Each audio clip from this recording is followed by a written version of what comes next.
ওরে মরলে মানুষ দাম বাড়ে তার বাঁচতে অবহেলা, দুনিয়ার রং বাজারে এটা কেমন খেলা দয়াল, দুনিয়ার রং বাজারে এটা কেমন খেলা, দুনিয়ার রং বাজারে এটা কেমন খেলা দয়াল, দুনিয়ার রং বাজারে এটা কেমন খেলা। বাঁচতে মানুষ কেউ বলে না লোকটা বড় ভালো, মরলে বলে তার মরাতে বড় ক্ষতি হলো দয়াল, বড় ক্ষতি হলো। বাঁচতে মানুষ কেউ বলে না লোকটা বড় ভালো, মরলে বলে তার মরাতে বড় ক্ষতি হলো দয়াল, বড় ক্ষতি হলো। ওরে দেখতে আসে স্বজন সুজন, ওরে দেখতে আসে স্বজন সুজন, ডোবে যখন বেলা, দুনিয়ার রং বাজারে এটা কেমন খেলা দয়াল, দুনিয়ার রং বাজারে এটা কেমন খেলা, দুনিয়ার রং বাজারে এটা কেমন খেলা দয়াল, দুনিয়ার রং বাজারে এটা কেমন খেলা। ছেঁড়া কাপড় তাও জোটে না পরি কষ্ট করে, ঈদের নামাজ হয় না পড়া নতুন জামা পরে দয়াল, নতুন জামা পরে। ছেঁড়া কাপড় তাও জোটে না পরি কষ্ট করে, ঈদের নামাজ হয় না পড়া নতুন জামা পরে দয়াল, নতুন জামা পরে। ওরে নতুন কাপড় জুটবে জানি, ওরে নতুন কাপড় জুটবে জানি, ফুরাইলে বেলা, দুনিয়ার রং বাজারে এটা কেমন খেলা দয়াল, দুনিয়ার রং বাজারে এটা কেমন খেলা, দুনিয়ার রং বাজারে এটা কেমন খেলা দয়াল, দুনিয়ার রং বাজারে এটা কেমন খেলা। ভাঙা ঘরে দিন কেটে যাই বছর ঘুরে যুগ, এই জীবনে পাইলাম না তো একটু ভবের সুখ দয়াল, একটু ভবের সুখ। ভাঙা ঘরে দিন কেটে যাই বছর ঘুরে যুগ, এই জীবনে পাইলাম না তো একটু ভবের সুখ দয়াল, একটু ভবের সুখ। ওরে মরলে আসে ঘর বানাতে, ওরে মরলে আসে ঘর বানাতে, করে না অবহেলা, দুনিয়ার রং বাজারে এটা কেমন খেলা দয়াল, দুনিয়ার রং বাজারে এটা কেমন খেলা, দুনিয়ার রং বাজারে এটা কেমন খেলা দয়াল, দুনিয়ার রং বাজারে এটা কেমন খেলা। ওরে মরলে মানুষ দাম বাড়ে তার, মরলে মানুষ দাম বাড়ে তার, বাঁচতে অবহেলা, দুনিয়ার রং বাজারে এটা কেমন খেলা দয়াল, দুনিয়ার রং বাজারে এটা কেমন খেলা, দুনিয়ার রং বাজারে এটা কেমন খেলা দয়াল, দুনিয়ার রং বাজারে এটা কেমন খেলা। কথা ঠিক বললাম না বেঠিক বললাম?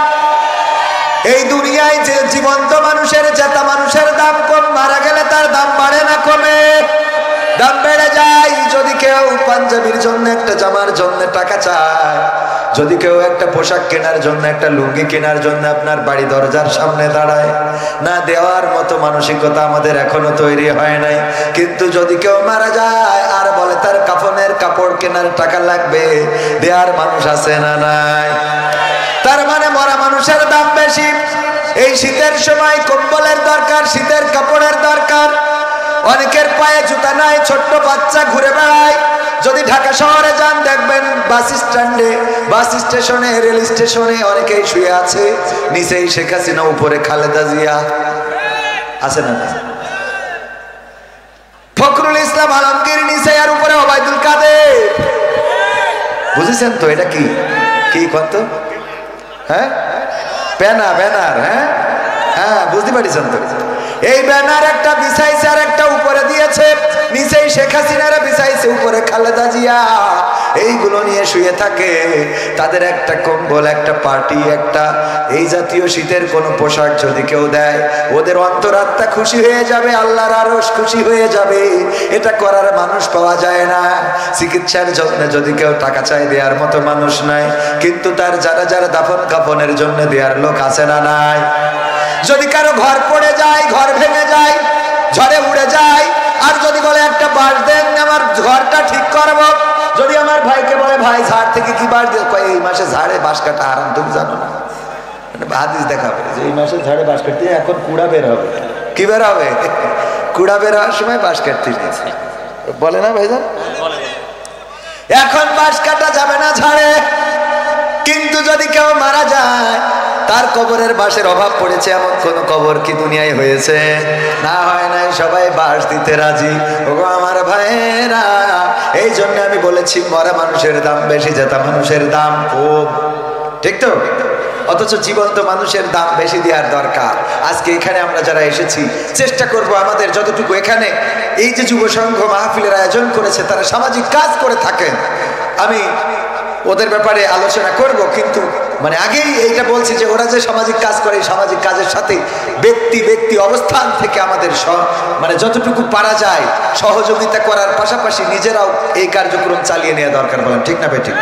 এতে করে কি হবে? আল্লাহর আরশে আজিম খুশি হয়ে যাবে। একজন জুতা কালি করে দিলেন আমাদের গাবতলী বাস স্ট্যান্ডে, গাবতলী বাস স্ট্যান্ডে একজন হিন্দু ছোট্ট বাচ্চা, তো জুতা কালি করে দেওয়ার পরে বললাম বিল কত হয়েছে? কইলো 30 টাকা মনে হয়। আমি ওরে দিলাম 50 টাকা। ও 20 টাকা ফেরত দিতে গেল। আমি ওরে বললাম যে 20 টাকা তুমি রাখো। এই 20 টাকা ওরে রাখতে বলছি, এটাতেই ওর চোখে পানি চলে আসছে যে কেউ এভাবে বলে না তো, কেউ এভাবে দেয় না তো। অথচ মাত্র 20 টাকা। কয় টাকা? মাত্র 20টা টাকা। অথচ চায়ের দোকানে বসলে আমি বলি মাঝে মাঝে যে আমাদের যেভাবে যত্ন আপ্যায়ন করেন, এই যে এত কিছু কি খাওয়াইলো, মাছ, ছোট মাছ, বড় মাছ, গরুর গোশ, মুরগির গোশ, হাঁসের গোশ, হাতির গোশ, উটির গোশ, ভেড়ার গোশ, ঘোড়ার গোশ, গড়ের সব হুজুরদের খাওয়াইতে। কেন হুজুরা খায় না? এত খাওয়াইতে হবে কেন? অল্প আয়োজন করেন, কোন রকম শাক সবজি, কচুর শাক, শেষ। হ্যাঁ,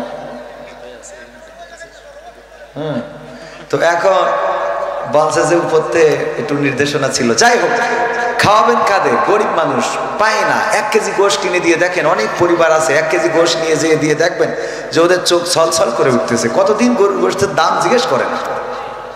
আছে না নাই? 800 টাকা কেজি। একজন ভ্যান চালক 500 গরুর গোশ কিনে দেন না, যাদের সামর্থ্য আছে। এটা তো আহামরি কিছু না, আল্লাহর আরশে আজিজ খুশি হয়ে যাবে। অথচ মারা যাওয়ার পরে ওরে বাবা, ওই দিন কবর খুঁজতে গিয়েছে, আর যারা জানাজা পড়তে গিয়েছে ওদের জন্য খিচুড়ি রান্না জানাজা পড়ার আগে শেষ। ঠিক না বেঠে? ও খাওয়ার অভাবে বাঁচেনি, কেউ একদিন 1 কেজি চাল দিলে না।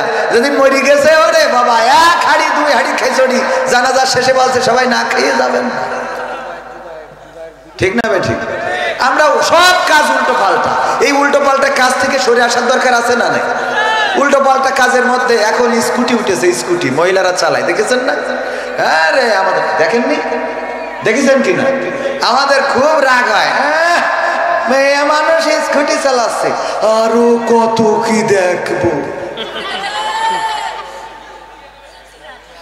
এইগুলো নিয়ে আমাদের নেগেটিভ মন্তব্য আছে না নাই? কথা কয় না, আছে না নাই? অথচ আমি চিন্তা করি আমার স্ত্রী ইমার্জেন্সি এখন মনিরামপুর যাইতে হবে, তো যদি যাইতে হয় আমি বাড়ি নেই, কোনো না কোনো একটা বাহন ব্যবহার করা লাগবে। লাগবে না? লাগবে না? ইজি বাইক একটা যাচ্ছে, সামনের সিট বুক, সামনের যে ওই যে পিছনের ওখানে ড্রাইভারের পিছনে যে সিট থাকে সেটাও বুক, বা ওই সিটে মনে করেন 2 জন বসেছে আর একজনের জায়গা আছে, অথবা পিছনেরটাই 2 জন বসেছে একজনের জায়গা আছে। এখন আমার স্ত্রীর ইমার্জেন্সি যাইতে হবে, ওইটি চড়া উপায় আছে? তো ভাইয়ের সাথে চড়লো, ভাইয়ের সাথে আছে না নাই? আচ্ছা, স্কুটি একটা যদি চালায় বাজারে যায় মনিরামপুর, কারোর সাথে ঘষা খাইলো, তো কোনটা উপকার? ইজি বাইকে চললে অসুবিধা নেই, স্কুটি যদি ঘষাঘষি করে ওইটা যায়। কথা কয় না? এই জাতীয় নেগেটিভ চিন্তা আমাদের এইগুলো থেকে সরে আসতে হবে। আগে আকল খাটাবেন। কি খাটাবেন? বাড়ি বড় কিনে দিতে হবে। আমার বড় কিনে দিলে কিনা না জানে কি কয়, এই জন্য এখনো কিনিনি। একটু পরিবেশটা আগে চারিদিকে ঠিক করি, তাই না হুজুর? আপনি আমার পক্ষে কিনা? সামনে তো বলবেন, পিছনে যা হবে, সামনে বলেন পক্ষে। আল্লাহ কবুল করুন। ভাইরা আমার পক্ষে আলহামদুলিল্লাহ। এই যে এটা কেন বললাম, আমাদের মাইন্ডটা চেঞ্জ করা দরকার। মাইন্ডটা চেঞ্জ করলে পরিবেশ, আপনি মেয়েকে হাফেজা বানাবেন, কোনো আপত্তি নাই, মুফতি পড়াবেন, কোনো আপত্তি নাই, আলেমা বানাবেন, কোনো আপত্তি নাই, অবশ্যই এটা করতেই হবে। পাশাপাশি অন্তত 3টা মেয়ে থাকলে একটা ডাক্তারি পড়া, কথা কয় না কেন? এখন আমার হুজুরির বউ পর্দা 100% পর্দা করে, সিজার করতে হবে, ডাক্তার মকসেদ নিয়ে ছাড়া তো উপায় নেই। উপায় আছে তো? 100% পর্দা, এক বাচ্চা হতে চাই তো দুনিয়া সব দেখাই ফিরে চলে আসে। এই সত্য বলছি না মিথ্যা বলছি? তো সব আলেম বানালেন, ডাক্তার তো পড়াচ্ছে সব হিন্দু, বৌদ্ধ, খ্রিস্টান, এইগুলো যারা ওরা গুরুত্ব, হিন্দুরা তো আর আলেম হতে আসে না, আসে? ওরা তো আর মাওলানা মুফতি হতে আসে না, আসে? তো ওরা কি করেছে দেখলো, আমাদের তো আর হাফেজ টাফেজ হওয়া লাগবে না, তা আমরা এই ডাক্তার হই। দেখবেন বড় বড় ডাক্তার হিন্দু, খেয়াল করি দেখে। এরপরে শুধু তাই না, আরো তো বাংলাদেশের ডাক্তার কইছে যে তোমার তেজ মারা সারা, এবার যা মনে চাই খাও। অমনি ভিসা করি ভারতে দৌড় ধরে, যে ইমান চাই এখানে হারাইছে, এবার ভারতে যে আর একটু দিয়ে আসে, কথা কয় না? সত্য না মিথ্যা? বাংলাদেশের ডাক্তার যদি মুসলমান ডাক্তার বলি দেয় যে তোর আবুল হায়াত শেষ, আর বাঁচবি না, তারপরেও চিন্তা করে একটু ভারতে যাই দেখি, ওখানে যাই কি করা যায়। ওখানে যাইয়ে না নামাজ পড়ার জায়গা আছে, না সামনে সিজদায় দাঁড়াবেন তাও মূর্তি, সেখানে যাইও মোটামুটি আজ যেটুকু ইমান ছিল ওটুক দিয়ে চলে আসে। তাহলে তুই একটা ভালো ডাক্তার, একটা হাফেজে কোরআন, আমাদের এখন তো জেনারেল শিক্ষা হয়েছে, আমার আকিজ কলেজিয়েট স্কুলে ডাক্তারও পড়ে, আবার কোরআনের হাফেজও হয়। আপনারা দেখে এসেন আকিজ কোরআনের হাফেজ, কিন্তু জেনারেল, মানে মাদ্রাসায় পড়ায় না, আবার কোরআন হাফেজ, ম্যাট্রিক পাস করতে করতে হাফেজে কোরআন। তার মানে আমি মাদ্রাসার বিরুদ্ধে নিরুৎসাহিত করছি না, অবশ্যই পড়াবেন, কিন্তু এগুলোকে আমাদের মাইন্ড সেট আপটা চেঞ্জ করতে হবে যে এইটা ওর মেয়ে ডাক্তারি পড়ছে, আমার নষ্ট হয়ে গেছে। কেন নষ্ট হয়েছে? ও ডাক্তারি পড়ছে, তোর বড় ইমান রক্ষার দরকার, কথা কয় না? কারণ তা না হলে তো পর্দা তরক হয়ে যাবে। আল্লাহ আমাদের সহি সমজ দান করুন, বলেন আমিন। আবার বাচ্চারা মসজিদে গেলে কিছু মুরব্বীদের চুলকানি শুরু হয়, এরকম আছে না? নাই, শুরুতে এগুলো বলে রাখি।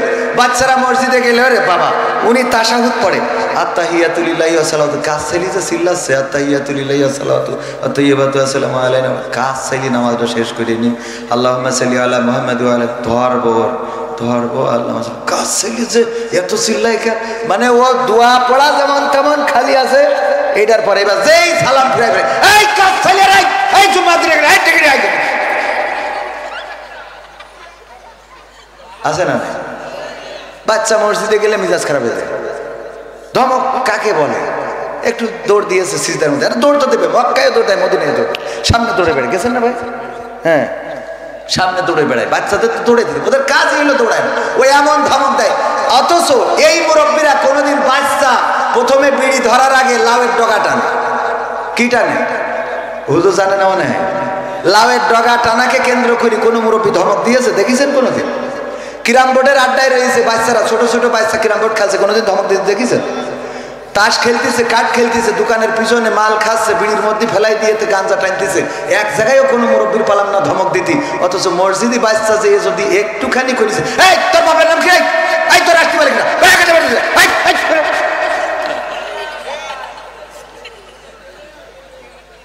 আহা, কোন সমাজে আমরা বসবাস করি? অথচ এই যে মুরব্বী ধমক দিচ্ছে, ও যৌবনকালে প্রবাসীদের বেড়া ভেঙে বেড়াইছে। খুঁজে দেখেন, ও যৌবনকালটা ছিল পুরাটাই দাড়ি রাখা তো দূরের কথা, মানুষের বেড়া ভেঙে শেষ করে দেয়, তরকারির বেড়া।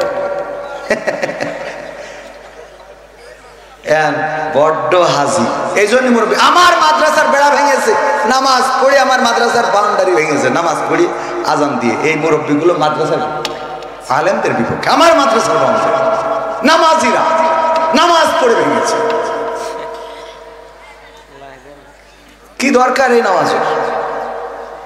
আল্লাহ বললেন ইন্নাস সালাতা তানহা আনিল ফাহশাই ওয়াল মুনকার, নিশ্চয় নামাজ অশ্লীল এবং খারাপ কাজ থেকে বিরত রাখে। আর আপনি নামাজ পড়ে আজান দিয়ে খারাপ কাজ করতেছেন, বিড়ি ছাড়তে পারলেন না, আমিন যখন বলেন তখন মনে হয় যে খানিক দূরে সরে যায়, তারপর খানিক পরে আসবেন, ঠিক না বেঠিক? আমিন বলার সময় দুই পাশে কান্দের ফেরেশতা তো আগের থেকে চলে যায়, যে পরে এসে সব লিখবেন। আপাতত তুই আমিন বলিয়েন, ঠিক না বেঠিক? নিজেদের হুজুর একটু দোয়া করেন আমার বউ যেন একটু পর্দা করি চলে। তুই 20টা মহিলার সাথে তোর লাইন, তোর বউ পর্দা করবে কি পাগলাম পাইছে? কথা কয় না। নিজে বিলকিসের সাথে কথা মারবা, বিলকিস হ্যালো কেমন আছো, আর তোমার বউ বল্টুর সাথে কথা বলবে না, তুমি পাগলাম পাইছো? পরিবর্তন আগে নিজের দরকার। আপনি ফজরের সময় নাক ডেকে ঘুমাচ্ছেন, কম্বল টেনে নিয়েছেন, আর বউ তাহাজ্জুদে বসে রয়েছে এখন আপনার জন্য, তাই মনে হয় আপনার? মনে হয় ফজর বলছে যে বল দিন এই বেড়ার মধ্যে, এক বেড়ার মধ্যে ছাগল ছিল 5টা, 3টে বেরোয় গেছে, আর কটা থাকে? বলছে একটাও থাকে না। 3টে বেরোয় গেলে কটা থাকে? হ্যাঁ, 5টার মধ্যে 3টে বেরোয় গেছে, কটা থাকে? 2টা। বলছে একটাও থাকে না। বলছে একটাও থাকে না মানে 3টে বেরোয় গেছে, এখনো 2টো না থাকার কথা।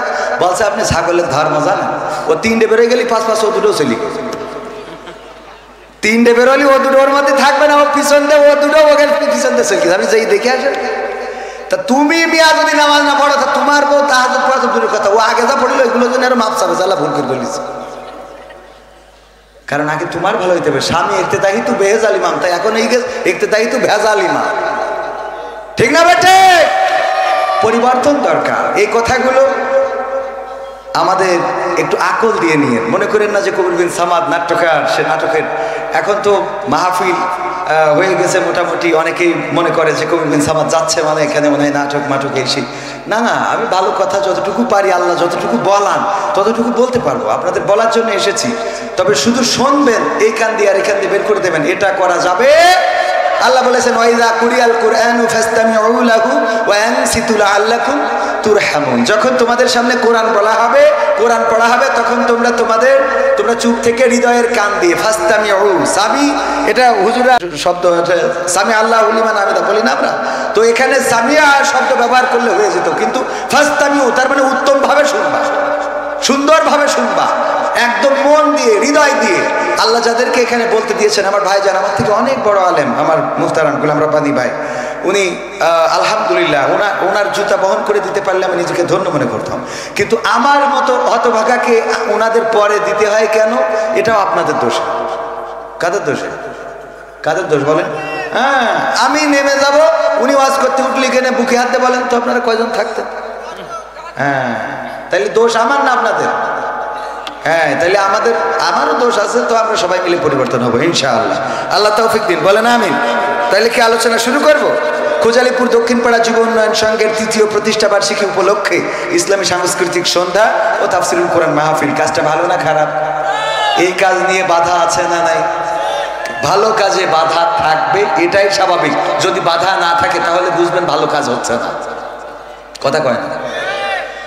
যতদিন আপনি ভালো কাজ করবেন ততদিন।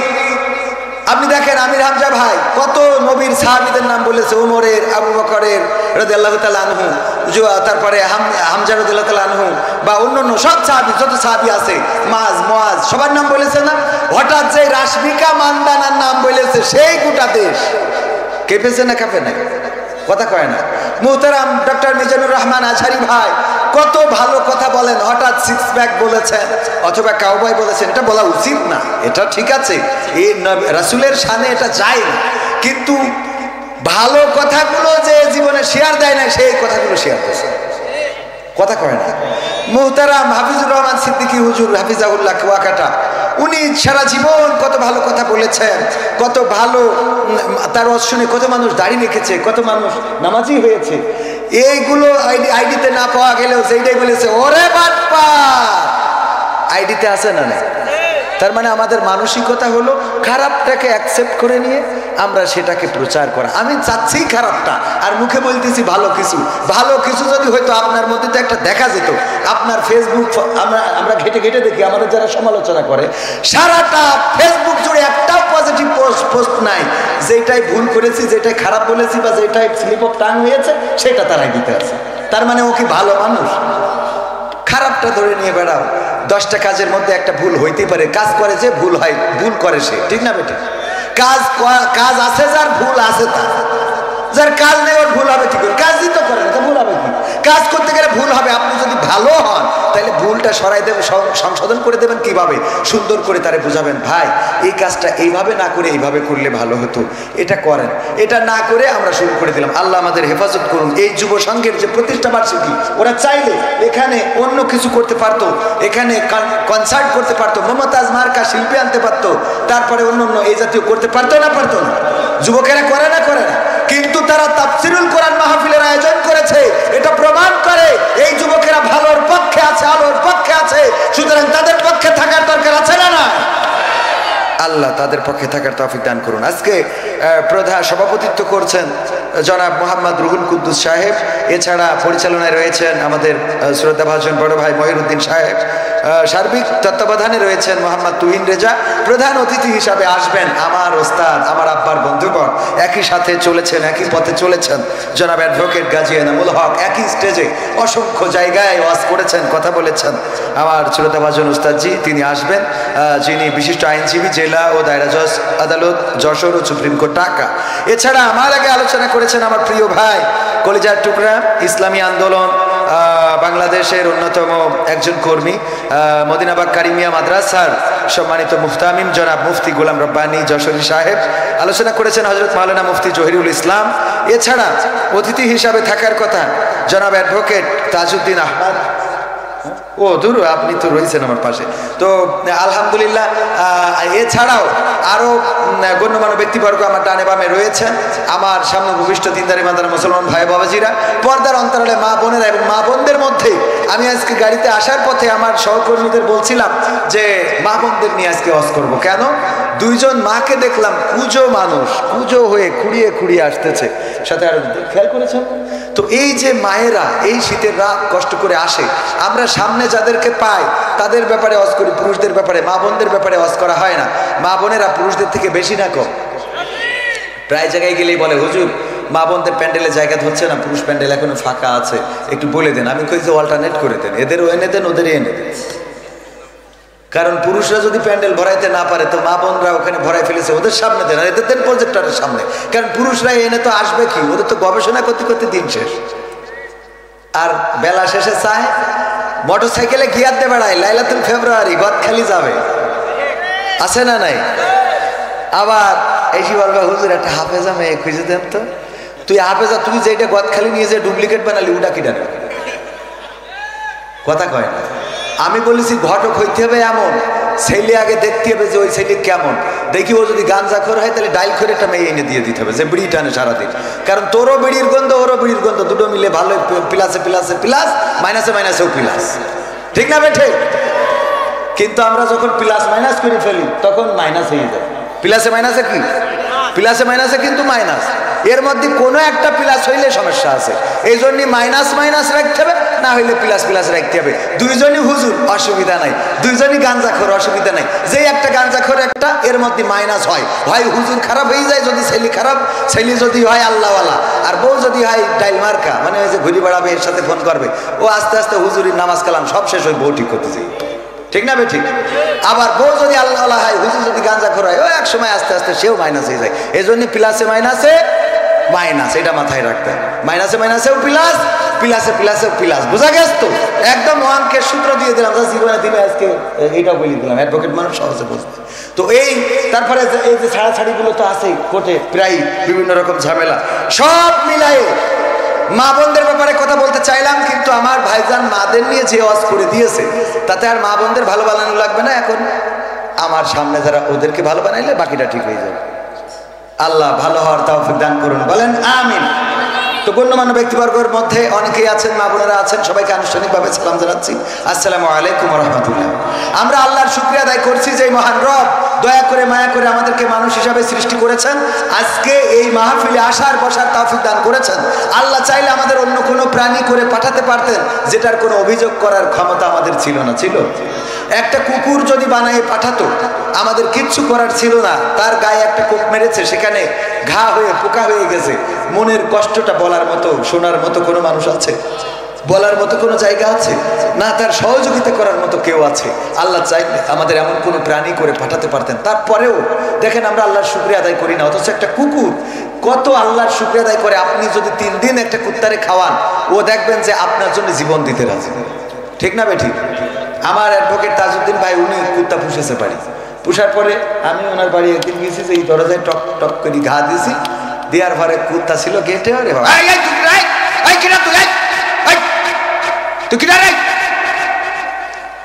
শুরু করি দিয়েছে, আরে বাবা, মানে আজান দিয়ে এই বলে তো নাকি, কুত্তার ভাষায় এটা বলে যে তুই কিডা কোনটা আছিস, তোর এত ভাব কিসি, খবরদার গেটের মধ্যে ঢুকবি না। আমি তোর খবরদার খবরদার ঢুকে যাবো। ভাই কুত্তার জন্য আলাদা কিছু খাওয়ায় না, যেগুলো খেয়ে অবশিষ্ট থাকে, কিছু হাড়, কিছু মাছের কাঁটা, এইগুলো কুত্তারে দেয়। তার জন্য ওই গেটে বসে ওইভাবে পাহারা দিচ্ছে।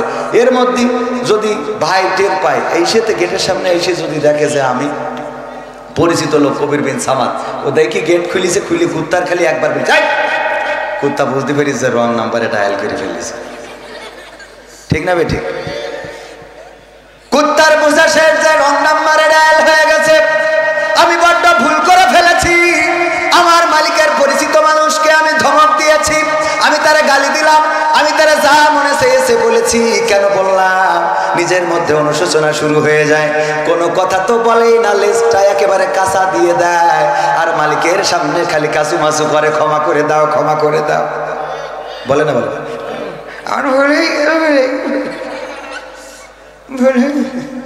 যতক্ষণ পর্যন্ত মালিক স্বাভাবিক না হয় ততক্ষণ পর্যন্ত দেখবেন ওই কুত্তা। আর যদি চোর হয়, যদি মালিক ওইটা দেখে একটা লাঠি নিয়ে আসে, ওই মালিক গেট থেকে বের হওয়ার আগে কুত্তা বেরোয় চলে যায়। ঠিক না বেটি? খাওয়া পায় কি? হাড়, কাটা, উচ্ছিষ্ট, বাচ্চা পায়খানা করে রেখেছে ওইটুকু খায়। ঠিক তো? এই কুত্তা যদি এতটুকু খেয়ে মানুষের এত গোলামি করতে পারে, মালিকের যদি এত দেখে রাখতে পারে, যদি সে গেটে পাহারা দিতে পারে রাত জেগে জেগে, যে আল্লাহ আমাদের হাত দিলেন, পা দিলেন, চোখ দিলেন, কান দিলেন, কথা বলার শক্তি দিলেন, এত সুন্দর চেহারা দিলেন, আল্লাহ রাব্বুল আলামিন আমাদের রাজনীতি করার তৌফিক দিলেন, আবার শেখ হাসিনারও বিদায় করে দিলেন। ঠিক না বেটি? পরিবেশটা শান্ত করে দিলেন, যে আল্লাহ রাব্বুল আলামিন এত নিয়ামত আমাদের দিলেন। একটা বউ দিয়েছেন, শীতের রাতে কম্বল গরম করা থাকে, আপনি তো তাস খেলে যেয়ে ঢোকেন খালি। ঠিক না বেটি? বউ দিয়েছে কার কার? হাত উঁচু করেন। বিয়ে করেছেন কয়জন? এটা হাত উঁচু করেন। লজ্জার কিছু নেই তো, আর একটা করবেন, ধান্দা আছে। হাত উঁচু করেন। হ্যাঁ আলহামদুলিল্লাহ, অধিকাংশ বিবাহিত। হ্যাঁ অধিকাংশ বিবাহিত। চাষা শীত আর হাত বেরকে তো ও বিয়ে করে, অত শোনে কিনা, অসুবিধা নেই। এই যে স্ত্রী, এটাও আল্লাহ রাব্বুল আলামিনের দেয়া নিয়ামত, বলেন সুবহানাল্লাহ। বিয়ের জন্য কত মানুষ, কত মেয়ে দেখছে, পছন্দ হচ্ছে না, কত কবিরাজের কাছে যায়। দেখেন দিন আমার বিয়ে, হুজুরের কাছে যায়, হুজুর ফুটু দিয়ে কয় তোমার তো বিয়ে বন্ধ করতে, তা কি করতে হবে? তা 5,001 টাকা লাগবে। এই যে 5,001 টাকা দিয়ে দিলে, আবার বউ রাখার জন্য ওই বাজারে আপনার শিকড় 4-5টা তুলে নিয়ে গাছ, যে গাছ জীবনে কেউ কোনোদিন ও গাছ কাজেও লাগে না, ও শয়তানেরও লাগে না, মানুষেরও লাগে না, সেই গাছ কয়েকটা তুলে নিয়ে বাজারে বাস্তার পরে নিয়েতে বসেছে। বসিতে এক একজনের হাত দেখে থেকে কয় হুজুর বুঝতে পারিস আপনার তো ব্যাস। এই দেখে এ তো কমন, অনেকের অনেক, এগুলো কমন আছে না? কিছু রোগ আপনাদের দেখে আমি বলি যে ভাবির সাথে তো আপনার মাঝে মাঝে গোলমাল বাঁধে, হাত দেখে তো গোলমাল বাঁধে না, কথা কয় না। এই জাতীয় কমন কিছু বলে কয় আপনার একটু সমস্যা আছে। হ্যাঁ তো এরপরে যে ব্যাস, যাই হোক সব মিলাই ভাইরা আমার, আল্লাহ রাব্বুল আলামিন এই নিয়ামত আমাদের দিয়েছেন, বলেন সুবহানাল্লাহ। শুধু তাই নয়, কলিজার টুকরা সন্তান দিলেন, যেই সন্তানের জন্য কত মানুষ কত দরবারে যায়, কত শিরকিয়াতে লিপ্ত হয়, কত পীরের দরবারে গেল, কত মাজারে গেল। কেউ বলল এই গাছটায় যদি একটা ইট বাঁধতে পারো, যদি এই গাছটায় একটা ইট বেঁধে রেখে যাও, তাহলে তোমার স্ত্রীর পেটে গর্ভের মধ্যে সন্তান যাবে। আমরা ওই গাছে ইট বাঁধি, এমন আছে না নাই? শিরকিয়াতে লিপ্ত হয়, আল্লাহ বাদে ওই গাছের সাথে ইট বাঁধে। কত ডাক্তার, কত কবিরাজ, সব জায়গা দৌড়ানো হয়ে গেল, আল্লাহ রাব্বুল আলামিন সন্তান যদি না দিতে চান, কোনো ডাক্তার কবিরাজে সন্তান হবে না। ওগো আমার ভাইয়েরা, আল্লাহ রাব্বুল আলামিন বলেছেন আমি যদি চাই কাউকে ছেলে সন্তান দিই, আমি যদি চাই কাউকে মেয়ে সন্তান দিই, আবার আমি যদি চাই কাউকে ছেলেও দিই মেয়েও দিই, আর আমি যদি চাই কাউকে কিছুই দিই না, এটা একমাত্র আমার হাতে। বলেন আল্লাহু আকবার। এটা কার হাতে? আল্লাহ রাব্বুল আলামিন আমাদের স্ত্রী দিলেন, আমাদের সন্তান দিলেন, বাবা ডাক শোনার তৌফিক দান করলেন। আমার মা বোনেরা যারা পর্দার অন্তরালে আছেন, মা ডাক শোনার তৌফিক দান করলেন। না চাইতে আল্লাহ দিলেন। এ যেন মেঘনা চাইতেই বৃষ্টি, যে আল্লাহ আমাদের এইভাবে সন্তান দিলেন, স্ত্রী দিলেন, আপনজন দিলেন, আমাদের সম্পদ দিলেন, হাত দিলেন, পা দিলেন, চোখ দিলেন, কথা বলার শক্তি দিলেন। সেই আল্লাহর শুকরিয়া আদায় করার দরকার আছে না নাই? সবাই জোরে বলেন আলহামদুলিল্লাহ। আল্লাহর শুকরিয়া আদায় করে কখনো শেষ করতে পারবো না। ফাযকুরুনি আযকুরুকুম ওয়াশকুরুলি ওয়ালা তাকফুরুন। আল্লাহ বলছেন তোমরা আমাকে স্মরণ করো, আমিও তোমাদের স্মরণ করব। জিকির করা মানে স্মরণ করা, এরকম না যে আমরা আল্লাহ আল্লাহ বলবো, আল্লাহ আল্লাহ বলবেন কবির কবির কবির কবির কবির, এটা না। আমরা আল্লাহ আল্লাহ বলবো, আল্লাহ রাব্বুল আলামিন আমাদের স্মরণ করবেন, আমাদের স্মরণে রাখবেন, আল্লাহ নিয়ামত বাড়িয়ে দিবেন। আল্লাহ বলেছে আমার স্মরণ করো, আমার নিয়ামত খেয়ে অকৃতজ্ঞ হয়েও না। আর আমরা নিয়ামত খাই আর অকৃতজ্ঞ। তাজউদ্দিন ভাই আমার আপেল নিয়ে গেছে বাড়ি, খাইয়ে বলি ভাই আপনি যে আপেল নিয়ে আইছেন, মা আরে বাবা এত স্বাদের আপেল জীবনে খায়নি। ও আপেল কি উনার কারণে স্বাদ হয়েছে? 7 টাকার জন্য। এই জায়গায় একটুখানি আলহামদুলিল্লাহ মেরি দিলে খুব অন্যায় হয়ে যাবে। আলহামদুলিল্লাহ বলা যাবে না? যাবে না। আল্লাহ আমাদের শক্তি দিয়েছেন। কবির বিন সামাদ প্রায় উদাহরণ দিতে চেয়ে বলি, কথা বলতেছি বলেই আছেন, এখনো দাঁড়ানো বসা ভাইয়েরা আছেন, কথা বলতে পারছি তাই। শুধু জবানটা যদি না থাকতো, যদি বলে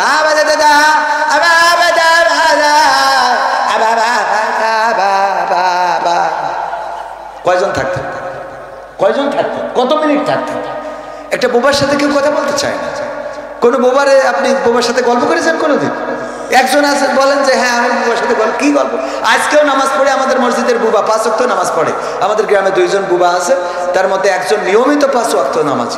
তো ওই নামাজ শেষ হলেই ও কিছু না কিছু বলবে, আমি ওর ঠিক মতো বুঝিও না। তবে আজ সন্ধ্যেবেলা মনে হইলেও বলছে যে আজকে কোনো টেন্ডার নেই নাকি, মানে এরকম কিছু মাগরিবি নামাজ পড়ার পরে তো বলছে যে কি আজ কন্ট্রি নেই নাকি? তা আমি বললাম আছে, পরে যাবো। বলছে ঠিক আছে, মানে ওর মতো বুঝলো আর আমি আমার মতো বললাম। আমি বুঝে নিলাম যে বলছে যে ও বুঝতেছে, বলছে। তা আমি বলছি বলছে ঠিক আছে, বিষয়টা বুঝতে পারিছে। মানে ও মনের ভাবটা প্রকাশ করলো যে প্রতিদিন তো কুপান্তে বেড়াও, তা আজকে নেই নাকি? ভাইরা আমার, এই যে বোবারা, ওর সাথে উদ্যোগ করে কখনো গল্প করতে চাই না, বরং চেষ্টা করি ও যেন আমার, কারণ সব কথা বুঝি না। ওরে ভাই তুই বকিস না, দিন কি বলছিস বুঝছি আমি, হয়ে গেল এই গল্প শেষ। বুঝি না যে আল্লাহ জবান দিয়েছেন, শুকরিয়া আদায় করবো না? বলেন আলহামদুলিল্লাহ। শুধু তাই না, এরপরেও আছে প্যারালাইজড হয়ে যদি এক সাইড পড়ে যেত, এখানে আসতে পারতাম? লাঠি ধরতে উঠতে পারতাম না। হঠাৎ প্যারালাইজড হয়েছে, কালকে যে বললো এই মনিরামপুরের দোকানের শাটার খুললি, তোর শাটার খুলি ভালো চেনো না, 16 বছর পরে ক্ষমতা পাইছি। হঠাৎ ওই রাত্রি যদি এক পাশ পড়ে যায় অমনি, পরের দিন যাই যদি কয় ভাই অনেক কষ্ট হচ্ছে, বাচ্চা কাচ্চা নিয়ে দোকানটা না খুললি তো বিভেদ, এক সাইডে বই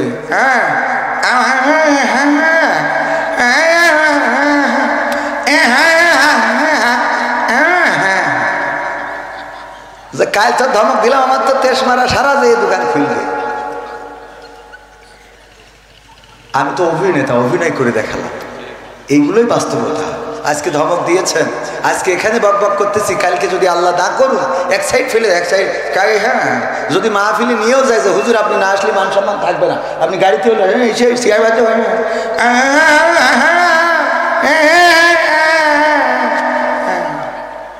আমি শেষ। এর বাইরে কিছু আছে? যে আল্লাহ আমাদের শক্তি দিয়েছেন, বলেন আলহামদুলিল্লাহ। আল্লাহ শুকরিয়া আদায় করে কখনো শেষ করতে পারবো না। একজন বিশেষ দলের লোক বলেছেন মাহফিলে জামাত ইসলামকে উপস্থাপন করা মুনাফিকি কাজ, এ ব্যাপারে আপনার মত কি? বাবা রে, যে বলেছে ওর আগে স্ট্যাটাসটা দেখছে, কথা বোঝেন না? বউ কেমন এইটা ঘটকে চেহারার পরে নির্ভর করে, কথা কি বুঝতে পারিস? বউ কেমন সেটা কার উপরে নির্ভর করে? ঘটকের চেহারার পরে ঘটক যদি গাঞ্জাখোর হয় তো ওর দিয়ে ভালো চেহারা নেই পাওয়া সম্ভব। ঘটক যদি মুফতি মুহাদ্দিস হয় তাহলে দেখবেন সে আলেমা পাত্র আলেমা পাত্রী খুঁজে বেড়ায়। ঘটক যদি মানে খারাপ চেহারার হয় ওর কাছে তো মোটামুটি ওর থেকে একটু আপডেট হলেই কবে যে পরিমণির দেখে আইছে, কারণ ও বাড়ি যেটা দেখে ও তো বেকায়দা ওর দিক টাকালি উঁচু করতে রাখবে, এরকম আছে না? তো এই জন্যই ঘটকের চেহারার পরে নির্ভর করে। তো যেই ব্যক্তি বলেছে যে জামাত ইসলামকে উপস্থাপন করা মুনাফিকি কাজ, আমি বলবো যে বলেছে তার স্ট্যাটাসটা কি। সে যদি মুফতি মুহাদ্দিস আলেম ওলামা বা এই অ্যাঙ্গেলের হয় তাহলে অসুবিধা নেই, কিন্তু সে যদি হাউন আঙ্কেল হয় তাহলে তার ব্যাপারে ওয়াজ করি কোনো লাভ নেই, কারণ ওদের আল্লাহ এইসব বলার জন্যই বানাইছে। কথা কয় না, মানে কিছু তো বলতে হবে তাই বলে। আমি বলি কি ভাই, আপনারা তো আমাদের শুভাকাঙ্ক্ষী, আপনারা দূরে সরে যাচ্ছেন কেন? এ যেন এমন এক ছেলের বিয়ে দিতে পাঠাই দিয়ে দেখি ওর মা কান্না করতেছে কেন? বলছে ছেলে আমার পর হয়ে গেল আজকে। তো পর হয়ে গেল তো ছেলে বিয়ে দেওয়া লাগবে না? কথা কয় না, ছেলে বিয়ে দেওয়া লাগবে কিনা? অনেক মা আছে ছেলে বিয়ে দিতে পাঠাই দিয়ে ওরে কান্না করে সারাদিন। মেয়ে বিয়ে দেবে বুঝলে ঘটকের পিছনে লেগে থাকলো যে একটু মেয়েরা বিয়ে বাপের কাছে লেগে বড় হয়ে যাচ্ছে, একটু পার করার ব্যবস্থা করো। মেয়েরও বুঝায় বিয়ে শাদী দিয়ে ও আল্লাহ ও বাবা তুই সে এক মাস ধরে চেষ্টা করছিল বিয়ে দেওয়ার জন্য, আজকে মারে কি? কথা কয় না, সত্য না মিথ্যা?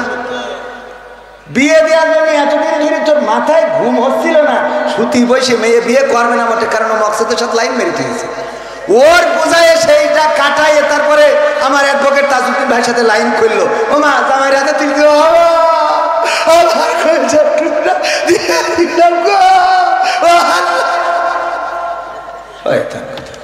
তো আমাদের অবস্থাটা এই হয়েছে। আমরা ছিলাম একসাথে ক্ষমতা চেয়ারে ছিলাম, সংসদে ছিলাম, তা আবার গেলি অসুবিধে।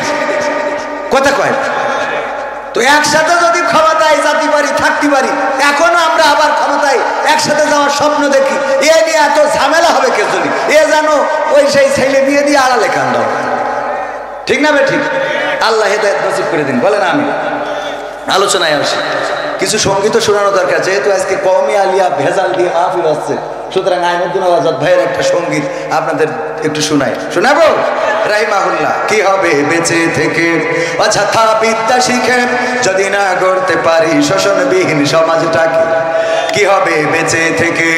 কি হবে ছাত্র সেজে চুমু খেয়ে সনদ খানা যদি হয় বিদ্যালয়টা পরিমণিদের আড্ডাখানা? কি হবে ছাত্র সেজে চুমু খেয়ে সনদ খানা যদি হয় বিদ্যালয়টা পরিমণিদের আড্ডাখানা? এর চেয়ে মরাই ভালো দেশ ছেড়ে যাওয়াই ভালো, এর চেয়ে মরাই ভালো দেশ ছেড়ে যাওয়াই ভালো। কি হবে ধোঁকা দিয়ে বিবেকটাকে? কি হবে ধোঁকা দিয়ে বিবেকটাকে? কি হবে বেঁচে থেকে অযথা বিদ্যা শিখে যদি না গড়তে পারি শোষণবিহীন সমাজটাকে? কি হবে বেঁচে থেকে? কি হবে যুবক নামের বোঝা হয়ে এই ধরাতে, যেখানে মা বোনেরা ধর্ষিতা হয় দিনে রাতে? ধর্ষণ আছে না নাই? আজকে পত্রিকার রিপোর্ট দেখলাম প্রেমের ফাঁদে ফেলে তরুণীকে গণধর্ষণ করা হয়েছে। ওগো আমার ভাইরা, ধর্ষণ থেমে নাই, গণধর্ষণ থেমে নাই। কারণ হলো সরকার সেন্স হবে ইতিপূর্বে বঙ্গবন্ধু থেকে শুরু করে খালেদা জিয়া শেখ হাসিনা পর্যন্ত এই দেশে কেউ কি ধর্ষণ বন্ধ করতে পেরেছে? না পারে নাই। আমরা ৭১-এর বিষয়ে বলি, আমার লাখো লাখো বীর মুক্তিযোদ্ধা শহীদ হয়েছেন, আমরা সেই শহীদদের জন্য কোটার ব্যবস্থা করলাম, বৈষম্য করে ফেললাম। তারপরে যারা ধর্ষণ হয়েছে তাদেরকেও স্মরণ করি না। আমরা ইতিহাসে লিখেছি ২ লক্ষ মা বোন ধর্ষণ হয়েছিল। এটা খারাপ কাজ না ভালো কাজ? এই খারাপ কাজটা স্বাধীনতার পর থেকে আজকে ২০২৫ সাল পর্যন্ত এই ক্ষমতায় যারা এসেছে তারা এই ধর্ষণ বন্ধ করার জন্য কোনো আইন, কোনো প্রক্রিয়া কি গ্রহণ করেছে? কোনো প্রক্রিয়া গ্রহণ করে নাই, বরং ধর্ষণ করার রাস্তা করে দিয়েছে। সেটা হলো এই বাংলাদেশে 18 বছরের পূর্বে নাকি বিয়ে করা যাবে না, আইন আছে না নাই? কিন্তু 18 বছরের আগে 12 বছর, 13 বছর, 16 বছরের ছেলেরা মেয়েরা যখন গদখালিতে যায়, ফুল কিনে মাথায় পরায় দেয়, মোটরসাইকেলে নিয়ে গিয়ার মেরে বেড়ায়, তখন এটা নিয়ে আমাদের ওই তত্ত্বাবধায়করা কোনো কথা বলে? সুতরাং ধর্ষণ করার রাস্তা করে দিয়ে তারপরে কি করে তুমি ধর্ষণ বন্ধ করবা? ধর্ষণ তো বন্ধ হবে সেই দিন যেদিন বিয়েটাকে সহজ করে দিবা। যেদিন বিয়েটা সহজ করে দিবা মানে যখনই ঝোঁক লাগবে তখনই বিয়ে করবে। আরে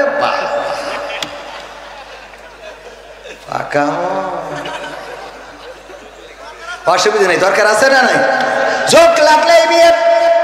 যেই দেশ আমরা বলি এই স্বাধীনতার মহান স্থপতি বঙ্গবন্ধু শেখ মুজিবুর রহমান, স্বাধীনতার ঘোষক প্রেসিডেন্ট জিয়াউর রহমান, এই স্বাধীনতার স্থপতি আমরা যাকে দাবি করি, সেই লোকটাও বিয়ে করেছিলেন 10 বছর বয়সে। কয় বছর?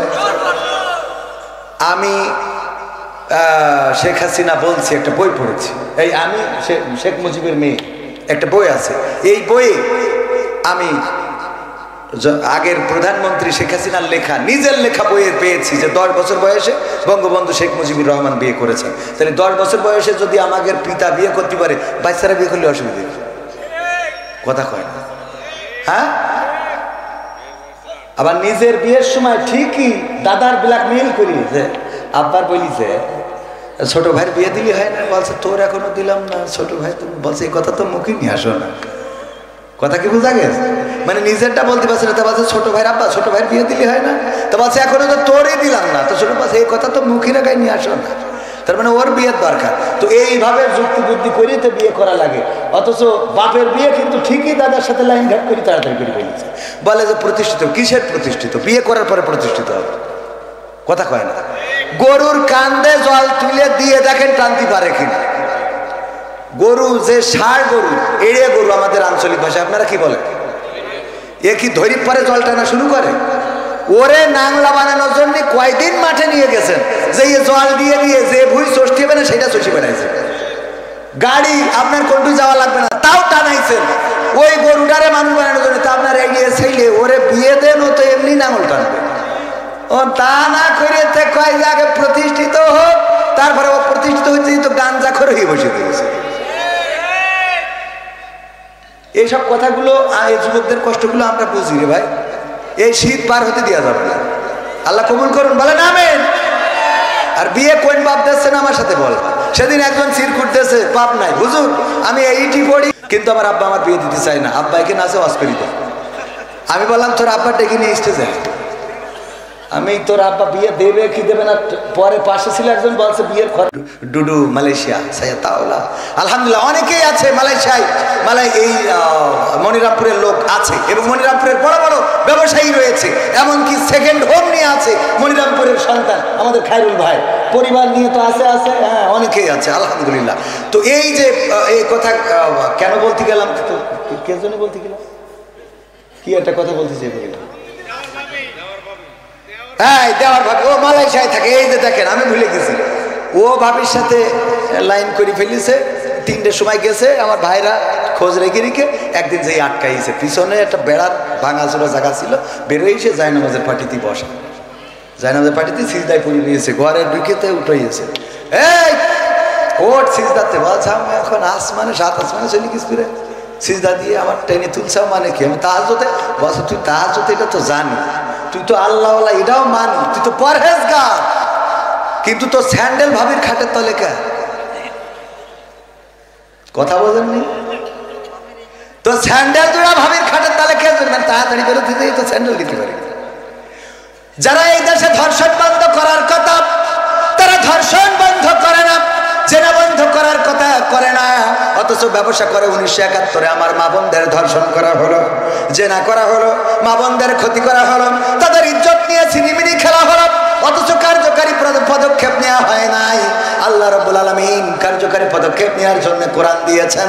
কোরআনের আইন যদি কায়েম হয়ে যায় আর এই মনিরামপুরে যদি একটা শাস্তি কার্যকর হয়, গোটা বাংলাদেশের মানুষ এই ক্যামেরার মাধ্যমে দেখবে, ভিডিওই দেখবে, ইউটিউবে দেখবে, ওয়েব নিউজগুলো নিউজ চ্যানেলগুলোতে দেখবে। বাংলাদেশ বেতার বিটিভি এখন তল্লে বিশ্বাস করে না, ওরাও এইটা দেখাবে। আজকে দেখলাম সময় টিভি মিজানুর রহমান আজহারি ভাইয়ের আলোচনা পর্যন্ত লাইভ দিচ্ছে সময় টিভিতে, যদি দেখে থাকেন আপনাদের চোখের সামনে পড়ে থাকতে পারে। এখন সময় টিভিও অসময়ের কাজ করা শুরু করেছে। ঠিক না বেঠে? ও আমার ভাইরা, এইভাবে যখন দেখাবে, দেখানোর পরে গোটা বাংলাদেশে আর জেনার বিরুদ্ধে কি কোনো ধর্ষণের বিরুদ্ধে আর ওয়াজ করার দরকার হবে না? হবে না। এই জন্য আইনুদ্দিন আল আজাদ ভাই বললেন, কি হবে যুবক নামের বোঝা হয়ে এই ধরাতে, যেখানে মা বোনেরা ধর্ষিতা হয় দিনে রাতে। যৌবনের সার্থকতা ঘুষিবে সকল ব্যথা, যৌবনের সার্থকতা ঘুষিবে সকল ব্যথা। পারো যদি বলি দিতে মানুষরূপী পশুটাকে, পারো যদি বলি দিতে মানুষরূপী পশুটাকে, কি হবে বেঁচে থেকে অযথা বিদ্যা শিখে, যদি না গড়তে পারি শোষণবিহীন সমাজটাকে, কি হবে বেঁচে থেকে? কি হবে লেখালেখি কলমবাজির ওই মহড়া, সমাজের আসল চিত্র যদি না যাই তুলে ধরা। সাংবাদিকরা সব কথা কি তুলে ধরে? না, তুলে ধরে না, সব কথা প্রচার করে না। হলুদ সাংবাদিকতা আছে না নাই? হলুদ সাংবাদিকরা এই বাংলাদেশের ব্যাপারেও ভুলভাল নিউজ দাদাদের দেশে প্রচার করেছে। ভুলভাল নিউজ প্রচার করার কারণে ওই দাদার দেশে হিন্দুদেরকে খেপিয়ে তুলেছিল। তারা বর্ডারে এসে ঝামেলা করছিল যে যাবো যাবো বাংলাদেশে যাব, চলো চলো ঢাকা চলো, বলেছে না বলে নাই? ওই দেশের মিডিয়ায় দেখানো হয়েছে হিন্দুদেরকে নাকি তার মাথা কাটা হচ্ছে। এই মাথা না, অন্য মাথা। আসলে কি কাটা হচ্ছে? না, কাটা হচ্ছে না। প্রচার করতে থাকলো। আল্লাহ রাব্বুল আলামিন, আল্লাহ রাব্বুল আলামিন তাদের মুখোশ উন্মোচন করে দিয়েছেন। এখন সেই দাদার দেশ, তারা আমাদের বিজিবির কাছে নিজেরাই এখন মাথা নত করে। বলেন ঠিক না বেঠি? এখন চোখে চোখ রেখে কথা হয়, ঠিক না বেঠে? এখন চোখে চোখ রেখে কথা হয়। এখন আর অত তোষামত করা হয় না, করা হবেও না। চাঁপাইনবাবগঞ্জে যখন বেড়া তুলতে গেল, ওখানে উল্টো পাল্টা কাজ যখন করতে গেল, আমার চাঁপাইনবাবগঞ্জের জনগণ বড় বড় ছুরি নিয়ে এসে দাঁড়াইলো। আইসেও দেখা হবে, মুরব্বীরা পর্যন্ত ছুটে যাতে লাগলো। বিজিবি থামাইছে, চোখে পড়েছ না পড়ে নাই, ছুটে চলে যায় বলে খাই বাইরি ভালো আজকে। আমরা বললাম, তোমরা যারা প্রচার করেছ, তোমাদের মাথা না কাটলে এই দেশে হিন্দুরা মাথা না কাটলে বাস করতে দেওয়া হচ্ছে না। আমাদের দেশে এমন কিছু ঘটে নাই, তবে এটা সত্য। তোমরা যারা বলছো চলো চলো ঢাকা চলো, আইসো, আমরাও তার কাটার বেড়ার কাছে ছুরি নিয়ে বসে থাকলাম। আসপা কাটবো, তারপর ঢুকাবো। ঠিক আছে তো? এত সোজা না। জিজ্ঞেস করবো, দাদা কেটে এসেছেন নাকি গিয়ে কাটবেন? হ্যাঁ, মনে থাকবে। কারণ এই দেশ রক্ত দিয়ে এনেছি, জীবন দিয়ে এনেছি। এই দেশে দাদাদের প্রভুত্ব মেনে নেব না। প্রতিবেশী প্রতিবেশীর মতো থাকতে হবে, সম্পর্ক হবে সমানে সমান। তোমরা ট্রানজিট চাইলে আমাদের ট্রানজিট দিতে হবে। তোমরা ট্রেন চালাবো আমাদের বুকের উপর দিয়ে, আমাদের ট্রেনও তোমাদের বুকের উপর দিয়ে চালাতে দিতে হবে। তোমরা এত সোজা, এত সস্তা মনে করো না। এই দেশ রক্ত দিয়ে এনেছি, রক্ত দিয়ে দেশের মানচিত্র রক্ষা করব আমরা। এই দেশে ইতিপূর্বে যেটা ঘটেছে, ওই দেশের প্রেসক্রিপশন আর এই দেশের ডাক্তার, এটা আর চলবে না।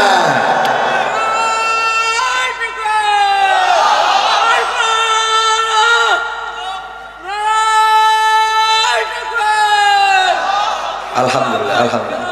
দেখেন দেখেন, এই মানুষটা প্রতিবন্ধী, তার মধ্যেও জিহাদি চেতনা আছে না নাই?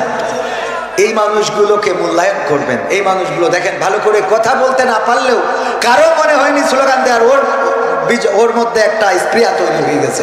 এই আল্লাহ রাব্বুল আলামিন এই মানুষদেরকে কবুল করে নিন, সুস্থ করে দিন। বলেন আমিন। তো এই জন্য আমাদের এই দেশে, আমরা এই দেশের মানচিত্র এনেছি রক্ত দিয়ে। এই দেশের মানচিত্র রক্ত দিয়ে রক্ষা করবো। রাজি আছেন ইনশাআল্লাহ? আর দাদাদের প্রেসক্রিপশনে এই দেশ চলবে না। দাদাদের প্রোডাক্ট দাদাদের দেশে চলে গেছে। এই দেশে যারা আছে তারা দেশপ্রেমিক। দেশপ্রেমিকরা দেশ ছাড়ে না। তারা রক্ত দিয়ে প্রমাণ করে, ফাঁসির কাস্টে ঝুলে প্রমাণ করে, তারা জীবন দিয়ে প্রমাণ করে। জীবন দিতে রাজি, রক্ত দিতে রাজি, শহীদ হতে রাজি। কিন্তু আমরা বাংলাদেশের মানচিত্রের 1 ইঞ্চি মাটি ছেড়ে দিতে রাজি নই। সেই তাওহীদি জনতা আছে না নাই? আছে না নাই? কিন্তু আমার দেশে এখনো ষড়যন্ত্র থেমে নাই। আমার অপর ভাইদেরকে বলেছে, ক্ষমতায় আসলে দেশ স্বাভাবিক হয়ে যাবে, ভারতের সাথে সম্পর্ক স্বাভাবিক হয়ে যাবে। ব্যাস, শুরু করে দিলেন আমাদের সাথে দ্বন্দ্ব। এই দ্বন্দ্ব করে লাভ নাই, কারণ তারা জানে কারা দেশ প্রেমিক আর কাদেরকে টাকা দিয়ে কিনা যায়। ঠিক না বেঠে? টাকা দিয়ে মুসলমানদের ঈমান কিনা যায় না, আলেম ওলামার রক্ত কেনা যায় না, আলেম ওলামার ঈমান বিক্রি করে না। এই দেশ থেকে আমার আলেম ওলামা সিদ্ধান্ত নিয়েছিল হিন্দুদের মন্দির সুতরাং আলেম ওলামারা এই দেশ রক্ষা করার জন্য সবচেয়ে উত্তম দেশপ্রেমিক হিসাবে মনে করি এই আলেমদের হাতে ক্ষমতার রাস্তা ছেড়ে দিয়ে দেখেন দেশ ভালো থাকবে, জাতি ভালো থাকবে, মানুষ ভালো থাকবে। আর যারা ওই যে মিজানুর রহমান আজহারি ভাই বলেছিল যে একদল খেয়ে গেছে আর একদল খাইতে চাই, অমনি মাথা গরম হয়ে গেল। আমি বললাম, বলতেছে ওরা যার শোনা যাবে না। আমি বললাম আপনি বোঝেনি নাই কার কথা বলেছে, কোনো দলের নাম ধরেছে? কয় না। আমি বললাম আসলে বুঝাতে চেয়েছে একদল খেয়ে গেছে মানে আওয়ামী লীগ খেয়ে গেছে, আর একদল খাওয়ার জন্য বসে আছে মানে জামাত ইসলাম খাওয়ার জন্য বসে আছে। বলছে আমার পাগল বুঝাও কেন? এই জামাত ইসলামরা খায়। আমি বললাম আপনারা খান, আমরাও তো না। আমাদের নেতা বলেছে যে এইগুলো করা যাবে না। যদি করা না যায়, আপনি যদি করেন তাহলে আপনি তো নেতার কথাই মানেন না। কথা কয় না, আপনি তো নেতার কথাই মানেন না। কোন দলের নাম ধরা হয় নাই, শুধুমাত্র বলা হয়েছে একদল খেয়ে গেছে আর একদল খাওয়ার জন্য রেডি হয়ে আছে। এই খাওয়া দলটা হলো বাংলাদেশ সাদাবাজ পার্টি। ওটা বিএনপি না, আওয়ামী লীগ না, জামাত না, জাসদ না, বাসদ না, হেফাজত না। ওরা ওই করে খেয়ে বেড়ায়, ওরা সব সময় সুবিধা নিতে চায়, বলেন ঠিক কিনা? সুতরাং এদের বিরুদ্ধে দলমত নির্বিশেষে সবাই প্রতিবাদী হইতে হবে, তা না হইলে এই দেশ ভালো থাকবে কি হবে? লেখালেখি কলমবাজির ওই মহড়া, সমাজের আসল চিত্র যদি না যাই তুলে ধরা। যদি ওই ঘুষের বলে কলমটা উল্টো চলে, যদি ওই হ্যালো কলে ক্যামেরা উল্টো বলে, তবে কি যাবে রোখা দুর্নীতিকে? তবে কি যাবে রোখা দুর্নীতিকে? কি হবে বেঁচে থেকে অযথা বিদ্যা শিখে যদি না গড়তে পারি শোষণবিহীন সমাজটাকে? কি হবে বেঁচে থেকে? কি হবে নামাজি রোজা ইমানদারির বড়াই করে কোরআনের কর্মীগুলো থাকে যদি কারাগারে? কি হবে নামাজি রোজা ইমানদারির বড়াই করে কোরআনের খাদেমগুলো থাকে যদি কারাগারে? মসজিদের কোণে বসে জিকির যত করো কইছে, জিকির আছে না নাই? এখন আবার নতুন জিকির উঠছে,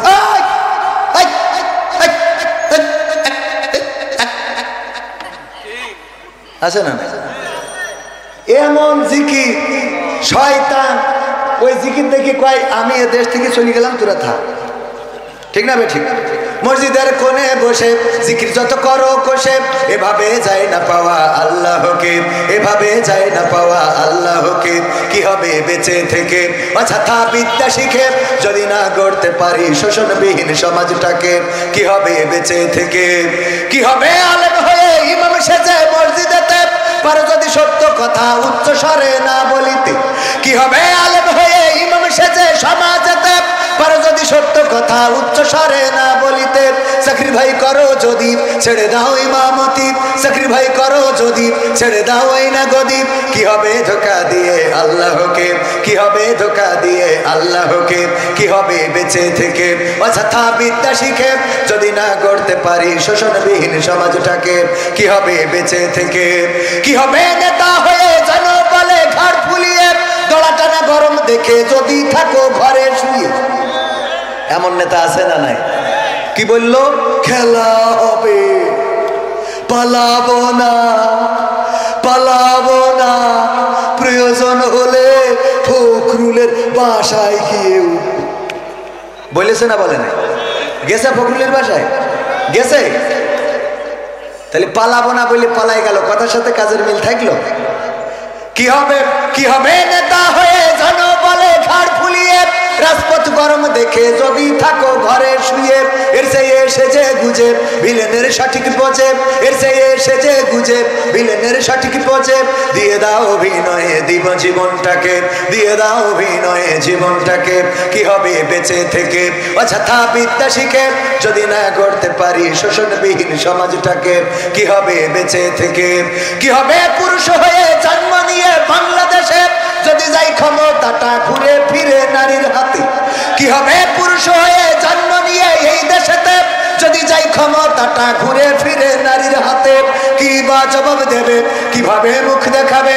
কি বা জবাব দেবে, কিভাবে মুখ দেখাবে আমাদের আগামী সেই প্রজন্মকে, তোমাদের আগামী সেই প্রজন্মকে? কি হবে বেঁচে থেকে অযথা বিদ্যা শিখে যদি না গড়তে পারি শোষণবিহীন সমাজটাকে? কি হবে বেঁচে থেকে? কি হবে? কি হবে আকাশ ছোঁয়া বিলাসবহুল বাড়ি গাড়ি না খেয়ে কত মানুষ পরপারে দিচ্ছে পাড়ি?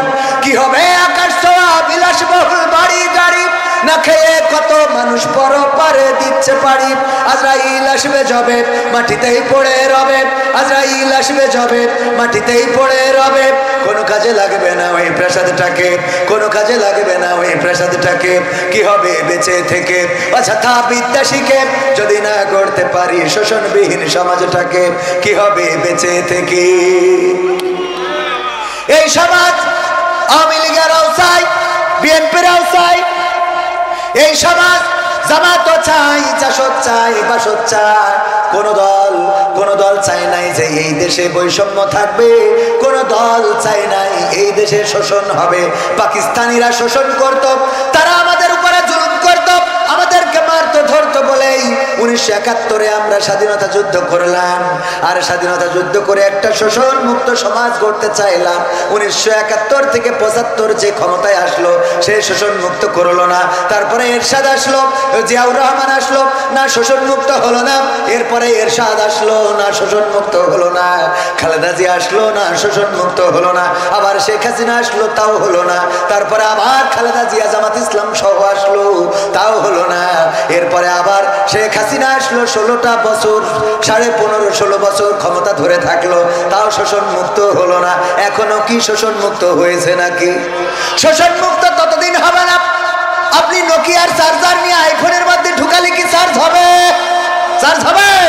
নোকিয়ার চার্জার যেমন আইফোনে ঢুকাইলে চার্জ হবে না, আইফোনের চার্জার যেমন নোকিয়ায় ঢুকাইলে চার্জ হবে না, তেমনি ভাবে আল্লাহর সৃষ্টি করা দুনিয়ায় আল্লাহর আইনের বাইরে যদি মানব রচিত কোনো আইন দিয়ে দেশ চালাতে চান, তাইলে সেই দেশে শান্তি হবে। শান্তি হবে। আল্লাহ রাব্বুল আলামিন যে পথ বলে দিয়েছেন, যে রাস্তা বলে দিয়েছেন, সেই রাস্তার বাইরে যারাই চলবে তারাই ক্ষতিগ্রস্ত হবে। সেই রাস্তার বাইরে যখনই চলবে তখনই ক্ষতিগ্রস্ত হবে। আর আল্লাহ রাব্বুল আলামিন যে রাস্তা দিয়েছেন সেই রাস্তায় যদি চলে তবে আল্লাহর রহমত এসে যাবে।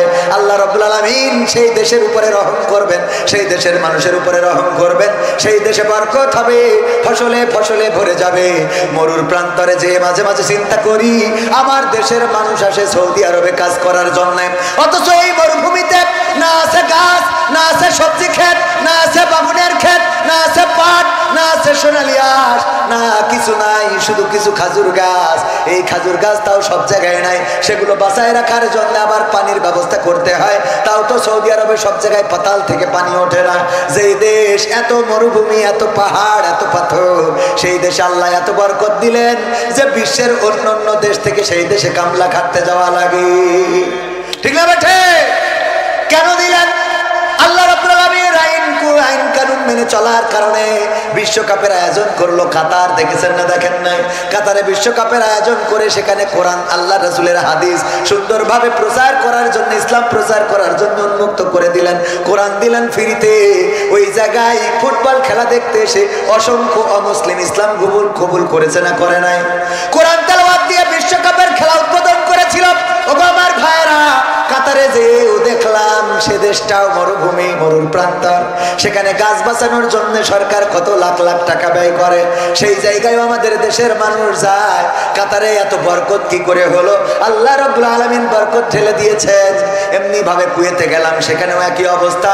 বাহরাইনে দেখলাম, তাও একই অবস্থা। এইসব দেশগুলোতে আমাদের দেশের লোক আছে না নাই? কথা কয় না? আছে না নাই?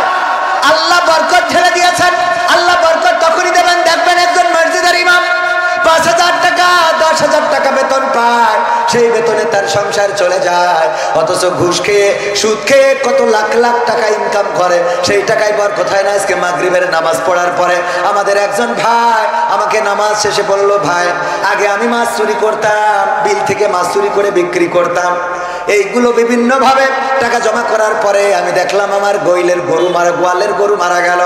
আমি এক সিজনে মাছ যা বিক্রি করলাম 1 লাখ টাকাও হয় নাই, 2 লাখ টাকার গরু গোয়াল থেকে মারা গেল। আজকে মাগরিবের কথা, ওয়াল্লাহি আল্লাহর কসম করে বলছি, তিনি যদি এই ওয়াজ শোনেন তাইলে বুঝবে যে তার ওয়াজটা আমি করেছি।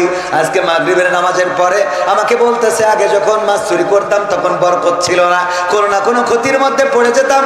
আমি যখন ইসলামী আন্দোলনের পথে আসলাম, যখন কোরআনের পথে আসলাম, নামাজি হইলাম, রোজাদার হইলাম, এখন আল্লাহর পথে চলি। আল্লাহ এতটাই বরকত দিয়েছেন। 2টা ছেলে মালয়েশিয়ায় পাঠাইছি, ওরা টাকা পাঠায় আর আমি এখন জমি কিনি।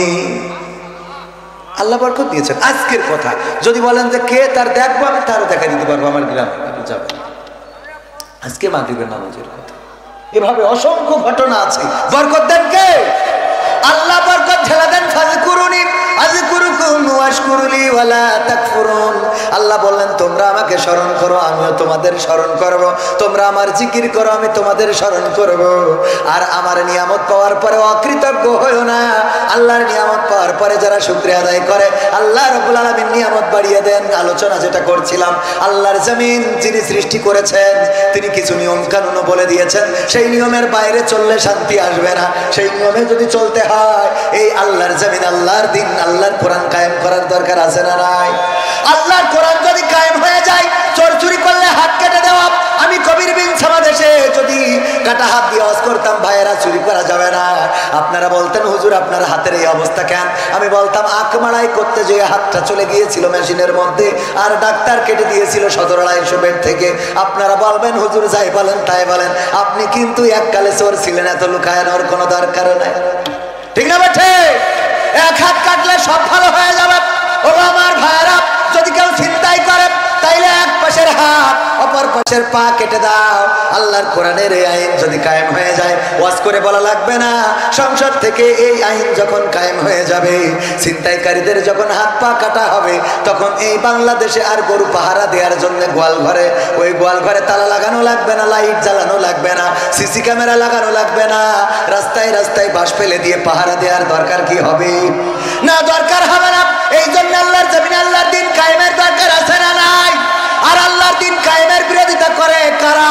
আমি পবিত্র কোরআনের সূরা 2 নম্বর সূরা আল বাকারার 8 নম্বর আয়াত তেলাওয়াত করেছিলাম। আমিনান নাসি মাইয়াকুলু আমান্না বিল্লাহি ওয়া বিল ইয়াউমিল আখির ওয়া মা হুম বিমুমিনিন।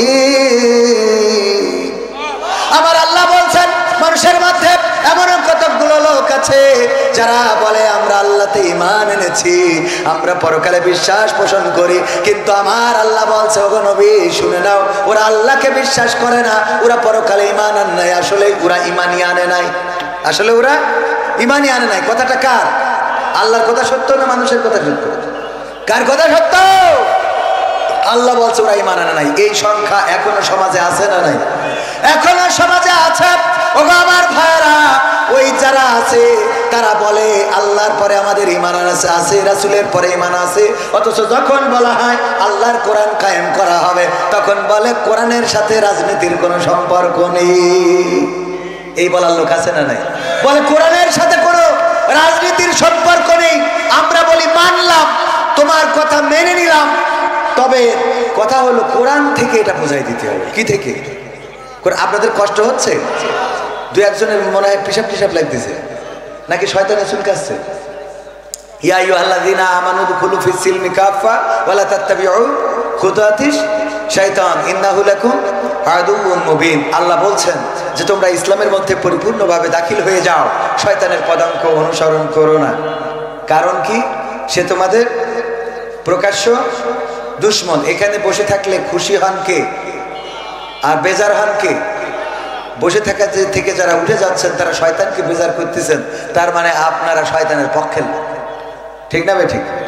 কারণ আপনি জান্নাতের বাগান থেকে যদি উঠে যান, দু একজন, খুব বেশি না, দু একজন, আমার কথা হলো এই দু একজন উঠবেন কেন? এই মাহফিল তো প্রতিদিন হয় না। হয় দু একটা কথা আপনাদের যে শোনাতে পারছি, আপনারা শুনছেন, এটা আপনাদের কাজে লাগবে। সুমন প্রতিবন্ধী সাহায্যের জন্য আবেদন করেছে, ও যে তাকবীর দিয়েছিল একটু প্রতিবন্ধী সাহায্যের জন্য আবেদন করেছে, আপনারা চেষ্টা করবেন। বাংলাদেশের প্রধানমন্ত্রী দেশে ফিরছেন, সমন্বয়করা পালাচ্ছে, এমন খবর আমরা শুনছি। এটা নিয়ে আপনার প্রতিক্রিয়া কি? আমার প্রতিক্রিয়া কি? আমার বাস খাতি হবে। ঠিক না বেঠিক? যদি সাবেক প্রধানমন্ত্রী দেশে ফিরে আসে আর ক্ষমতার মসনদে বসে, তো আগে যেগুলো অন্তত একটু সাইড সাইড দিয়ে রাখিছিল, এবার সেগুলোর কোনো ছাড় হবে না, সব ধরা হবে। ঠিক না বেঠিক? সব ধরা হবে না? হবে না। তবে এত হতাশ হওয়ার কিছু নেই। জুলুম যখন মাত্রাতিরিক্ত হয়ে যায় তখন জালিমের পতন হয়ে যায়। ফেরাউনের পতন হয়েছে, নমরুদের পতন হয়েছে, আবু জাহেলের পতন হয়েছে, আবু লাহাবের পতন হয়েছে, কারুনের পতন হয়েছে, আব্রাহার পতন হয়েছে। তাদের রাস্তা ধরে যাদের পতন হয়েছে ওদের আর বাংলাদেশে ফিরে আসার সুযোগ নাই।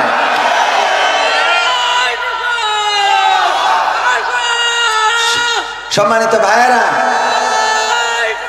সম্মানিত ভাইয়েরা, সম্মানিত ভাইয়েরা, এই যে ফিরে আসার যে অপপ্রচার প্রোপাগান্ডা চালাচ্ছে, তারা মাঝে মাঝে একটু ঝাঁকুনি দিয়ে দেখতে চায় যে তাদের কর্মীরা ঠিক আছে কিনা। তো কর্মী কিছু এখনো তো ঠিক আছে বলে, আগেই তো ভালো ছিলাম। তাদেরকে বলতে চাই, তোদের সংসদ ধরে সব পালিয়ে গেল, এরপরেও এই দলের পক্ষে যারা কথা বলিস তোদের লজ্জা আর কোনোভাবে দেওয়া সম্ভব না। ঠিক না ভাই? ঠিক। আমাদের মাহমুদুল হাসান জিহাদি ভাই বলতো, ওয়াজ করি বাড়ি যাচ্ছে, দেখে যে এই মোড়ের মাথায় একজন পায়খানা করতেছে। তো তখন তো মোটর সাইকেলে ওয়াজ করে বেড়াতো, মনে আছে? মাহমুদুল হাসান জিহাদির নাম শুনেছেন আপনারা? মারা গেছে রাহিমাহুল্লাহ, আল্লাহ তার কবরকে জান্নাতের বাগান বানান। আমার আব্বার সাথে বক্তা। তো উনি বলতেছে একটু লজ্জা দেওয়ার জন্য কি করলাম, মোটর সাইকেলের হ্যান্ডেলটা ঘুরায় ধরেছি, ধরিয়ে যাতে ও একটু লজ্জা পায় যে আজ জীবনে যেন রাস্তার পাশে এই কাজ না করে। ও করিস কি লুঙ্গি তুলে মুখ ঢেকে চুপচাপ বসে আছে, যে নিষেধ যা হয় হোক উপরে যেন কেউ না দেখে।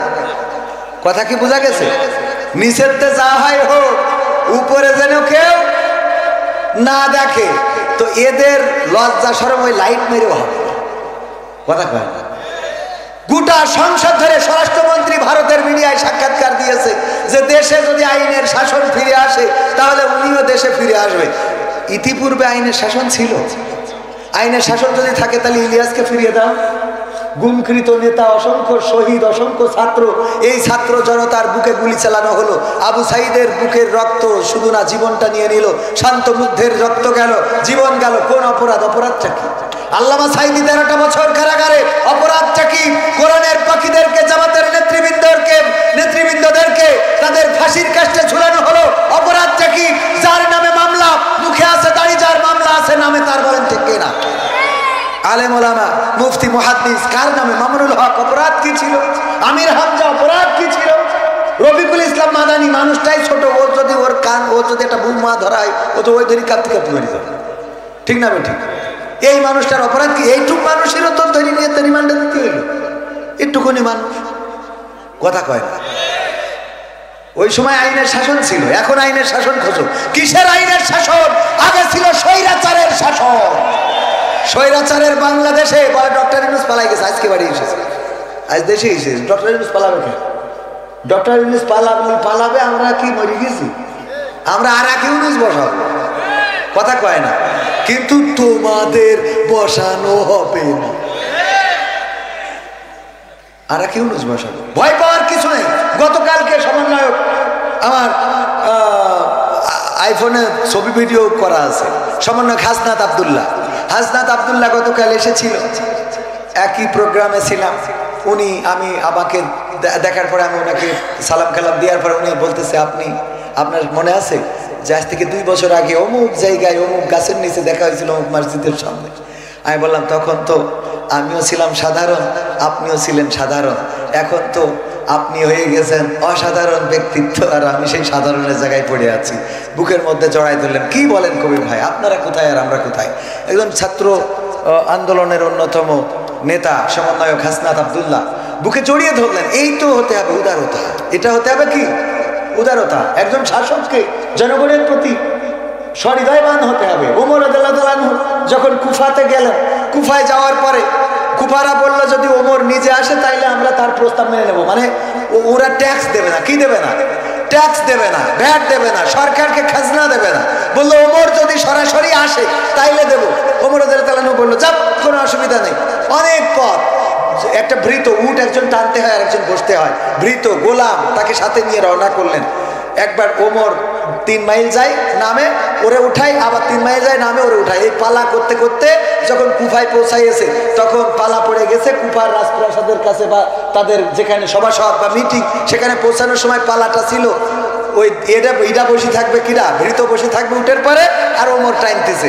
ওমর রাদিয়াল্লাহু তাআলা টেনে যখন মাহফিলি পৌঁছাইয়েছে, সেই ওয়াজ মাহফিলি অথবা সেই মিটিংয়ে, তাড়াতাড়ি করে সবাই ছুটি চলে গেছে ভিতর নামানোর জন্য। আসেন আসেন প্রধানমন্ত্রী নামে। বাচ্চা আমি না, ওই যে দড়ি টানছে ওইটা আমি না, ওই দড়ি টানছে ওটাই ওমর। তারা অবাক হয়ে গেল যে ওমর দড়ি টানে কিভাবে। ওই ভৃত্য বলল, দেখো ওমর রাদিয়াল্লাহু তাআলা আনহু এমন একজন শাসক, তিনি ইনসাফ কায়েম করেছেন এই জমিনের মধ্যে, আর তার জন্যই গোটা আরব ভূখণ্ডে শান্তি ফিরে এসেছে। ওগো আমার ভাইয়েরা, ওমর সেই ইনসাফ কায়েম শুধুমাত্র রাষ্ট্রে করে নাই, নিজের জন্যও করেছে। আজকে এই পথ আসার সময় উনি বললেন, তুমি আমার ভৃত্য, আমি তোমার মালিক এটা হবে না, বরং তুমিও জনগণ, আমিও সেই জনগণের। তুমি আল্লাহর বান্দা, আমিও একজন আল্লাহর বান্দা, আল্লাহর গোলাম হিসাবে তোমার আজকে এই উটের পরে 3 মাইল তুমি চড়বা, আমি 3 মাইল চড়বো, আমি টানবো তুমি টানবা, এইভাবে আমরা কুফা পর্যন্ত যাব। এই কথা শোনার পরে ওই কুফাতে যত মুসলিম আছে যারা খাজনা দিতে চায় নাই, ট্যাক্স দিতে চায় নাই, সবাই এক বাক্যে স্বীকার করে নিল, এমন একজন রাষ্ট্রের শাসকের জন্য আমাদের আর কোনো খাজনা দিতে আপত্তি নাই। এমনি শান্তি আসে নাই।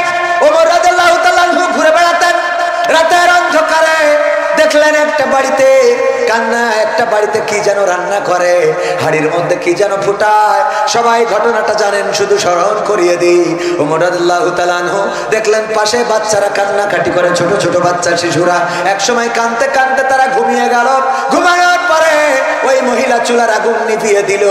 তারপরে নিভানোর পরে তিনিও ঘুমাতে যাবেন। ওমর রাদিয়াল্লাহু তাআলা আনহু বাড়িতে ঢুকলেন, বললেন, ওগো বুড়িমা, কি রান্না করছিলে, আর রান্নাটা কেন শেষ হলো না, আবার চুলাটাও নিভিয়ে দিলে, হাড়ি থেকে কোনো খাদ্য তো বের করলে না, কারণটা কি? ওই বুড়িমা বলল, দেখো আমার অনেকগুলো সন্তান, বাড়িতে কোনো খাবার নাই, এরা কান্না করে, মাগো খেতে দাও খেতে দাও। আমি কি খেতে দেব?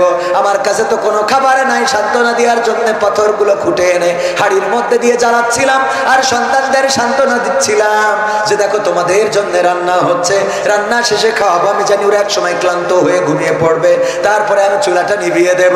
ওরা ঘুমিয়ে পড়েছে, চুলাটা নিভিয়ে দিলাম। ওমর রাদিয়াল্লাহু তাআলা আনহু ছুটে গেলেন, তাড়াতাড়ি করে বস্তা, আটার বস্তা মাথায় নিলেন। গোলামেরা, রাষ্ট্রের যারা কর্মচারী ছিল, তারা বলল, ও ওমর, আটার বস্তা মাথায় নিয়ে কোথায় যাও? আটার বস্তাটা আমাদের কাঁধে তুলে দাও।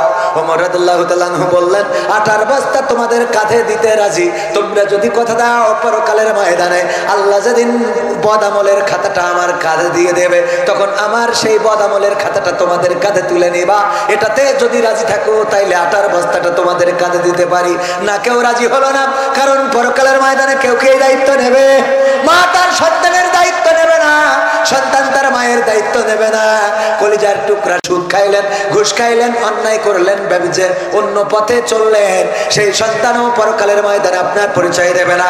ওমর রাদিয়াল্লাহু তাআলা আনহু নিয়ে গেলেন, তাড়াতাড়ি করে বলছি রুটি বানালেন, মহিলার সাথে সহযোগিতা করলেন, রুটি ছাকলেন, তারপরে সন্তানদেরকে ঘুম থেকে উঠালেন, মুখে আহার তুলে দিলেন।